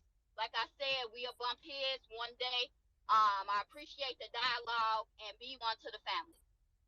Oh, be one to you, sister, and I'm glad you came up here to speak. Be one. Anybody else have any final words to say? Final words to say? Nice to Elijah. Be one I badass. think Nicey Thank wasn't you. finished. Nicey. Yeah. I just want to Okay. say that we got to get off of this fear thing where we're scared of the Republican boogeyman, because again, neither party has been good for us. So if anything, if we're not getting tangibles from the Democratic Party, who owes us the most because we voted for them the most, right, as a group, we sit it out, and we can create a new party. You know what I'm saying? But we cannot just vote Democrat because we're scared that Republicans are going to be in office. We just got to get off of that. Fear is not going to save us. You know what I'm saying? The Democrats aren't saving us right now. As our brother Afro Elite just mentioned, when those 10 people in Buffalo got shot, you know, Biden goes out there and do a couple hugs. They send Kamala and Al Sharpton out there, and then you turn around and he's talking to the Asian people, invite them to the White House to talk to them about a hate crime bill against them, when 10 of our black brothers and sisters were just mauled down by a white supremacist. So he's just as white supremacy as Trump. They're no different. They're the same thing. One just ran blue, one just ran red. Crips and Bloods, if you want to call it that. But we got to get out of this fear thing that of being scared of the Republican boogeyman. We're not getting shit from the Democrats. They're not trying to do anything. We don't have an anti-black hate crime bill. They're not pushing for reparations. They're pushing for a study that's been sitting on their desk for damn near 40 years. Enough is enough. And I'll land with that. Can I say some final words? Yeah, you get your final word. Okay, so I am an old ass nigga, and I did work for the city of Los Angeles for 18 years. I was impacted by the Republican Party. They tried to shut down our whole department, community development department, because we were helping Black people get businesses and in the SBA loans and what have you. So I have experience with the Republicans, and that's probably why I'm so against them. But I will say that I have heard each and every one of you, and I am coming around because I do believe that we need a strong strategy to combat this system of white inferiority that that has just stopped us from the pursuit of happiness and liberty. We have a lot to battle. So I just want to say that I appreciate each and every one of you, even though you know you got in, you went in on me, but I love you anyway because I'm here. I'm flexible and I'm here to learn. I'm here to listen, and at the end of the day, I'm with you. And if it takes not voting, then and me telling people this is why I'm not voting, thank you, Afro, because I didn't have a reason. I didn't have a reason, but now I have something to think about. So thank you very much. I appreciate that. And y'all have a blessed day. Well, you have a good one too. We're in the same fight, so let's just make sure we're on code with that. Yes, and So we don't want people to be talking about, yeah, I'm with you and everything like that, and then next thing you know, they sneaking off to the ballot and voting for Joe Biden and Kamala Harris again. That's not what we need. Well, I'm with you. When you see me, I'm with you. Okay, I may slip back, but I need help.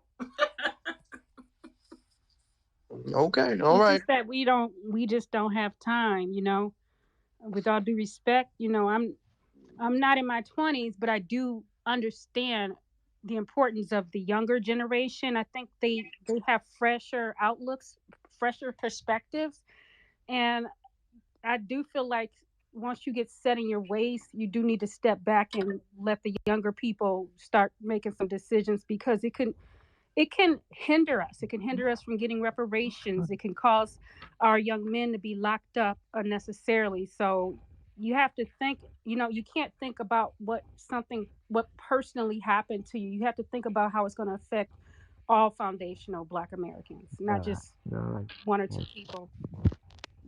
Now, let's get to the hands.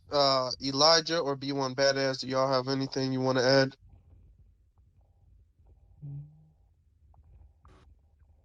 Nah, I'm all good. Be one to the family, man. Peace, love, light, and reparations to everyone. Have a good B1 to you, brother. Appreciate it. Well, B1 Badass has been abducted. So we will go to DC Tora or Tori. You can unmute yourself.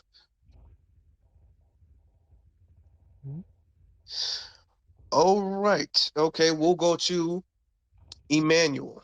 You can go ahead. Emmanuel, you can unmute yourself. Look, did y'all just get on stage just so y'all can be seen? Like, come on now. We were just talking about focusing. To be honest, we got too many people who do that. They get on stage just because they want their profile to be seen at the top of the screen. We are all grown. We need to stop that. If y'all don't got nothing to say, then don't jump on screen. So to DC Tory and Emmanuel, who just recently requested, is there something you want to add? I just want to say that not voting seems like an extreme measure. Why aren't we organizing? Why aren't we creating another party that we can get behind instead of saying not voting? There's too many people that don't vote and are not engaged. Meanwhile, they're doing stuff on another level that we need to be paying attention to. Yeah, you're talking about creating your own party. I mean, hey, we might have to do that. But Whatever just we have to do not needs to voting work is for us. not an option for me. Well, if you need to vote, all I'm saying is vote for tangibles. You want to vote, then you need to vote for tangibles, or you need to, I don't know, just do it like that. If you have to vote, then you just make sure it's some tangibles on the ballot. That's it. You got a lot of noise in the background, so I'm gonna just do it like that. I want to hear from you, Black News, the Black Nuremberg. You can go ahead, and then Nikki, and then I'll wrap it up there. Black first to the room. Now, you all know what I'm going to say because TBA already said it. Any of y'all who voted for Joe Biden, at this point, you are considered and officially are treasonous traitor, plain and simple. He's trying to put in a new crime bill. We all knew this was coming, but you still ignorantly voted for him. All because of a quote unquote orange man who actually did nothing to us? I mean, bruh, vote for what? We already getting the shit kicked out of us. So holding our vote is the best thing for us. And that's all I gotta say. Be one. Yeah, exactly. Exactly. Thank you very much for coming in. It was a breath of fresh air. Um, Nikki, you can go ahead. Okay, I basically said everything I had to say. Black Nuremberg, he summed it up. He said everything that I didn't have to say. I agree with everything that Nicey said. We think a lot alike, and I think it's time for, just like I said before, I think it's time for the older generation to move aside and let the younger generation start making some decisions, because people are stuck with a love affair of the Democratic Party, and it's a very unhealthy affair. That's all I have to say. Yes, yes, it is. They can't seem to break away from it. Now, to wrap things up, the topic, first off, if you guys were having technical difficulties, I'm not sure what happened. We had to close a space and then restart a brand new space because of technical difficulties. So I'm not sure. People are saying Twitter's not letting them request to speak or whatever the case may be or connect. So I will be putting this on my Afro Elite YouTube channel. The link to that is in my profile. So you can go ahead and click my profile, or It's in at the top Jumbotron. of the Jumbotron. So you can go in the Jumbotron and you can click that and you can subscribe, because I will be putting this on the YouTube channel. We'll be premiering tomorrow afternoon for the ones who haven't been able to listen to the space for whatever reason.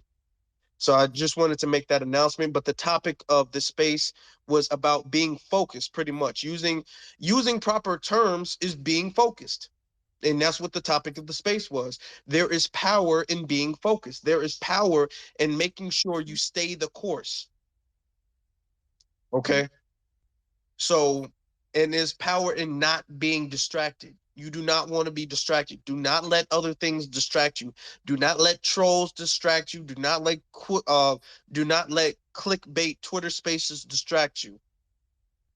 Okay, we have a mission and it needs to be done. We cannot pass this on to the next generation and say, here's our burdens, like our generation did to us. We need to pass them down some tangible, some generational wealth, unlike was done to us.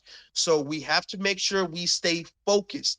It's okay to joke here and there. I'm not saying we need to be emotionless robots, just working day and night. Okay, yeah, you can joke, you can clown somebody or whatnot, but we're not spending hours at a time on making jokes. We're not spending hours on the time of listening to prison babble, listening to drunk uncles. Okay, that's not logical. That shows you have a lack of focus and discipline. We are sophisticated Black people, specifically foundational Black Americans. We should have better attention span than squirrels do. If you have the attention span of a little squirrel that's running across the world and turns back because you see an acorn, then hey, maybe you just need to stay in the road then, because we don't need you over here. We're actually building things. So with that being said, I wish everybody have a good night. Excuse my nose is still I'm still recovering, you know. So I'm doing a lot better. So you guys know I'm doing a lot better, but my nose is still a little stuffy, but I'm still good. Thank you everybody for being here. Thank you to the co-host Nikki for co-hosting. Thank you all of the speakers. Thank you everybody who's listening. Be sure to check this out on YouTube tomorrow afternoon for the full entire video. But with that being said, I bid you guys a good night. Be one family.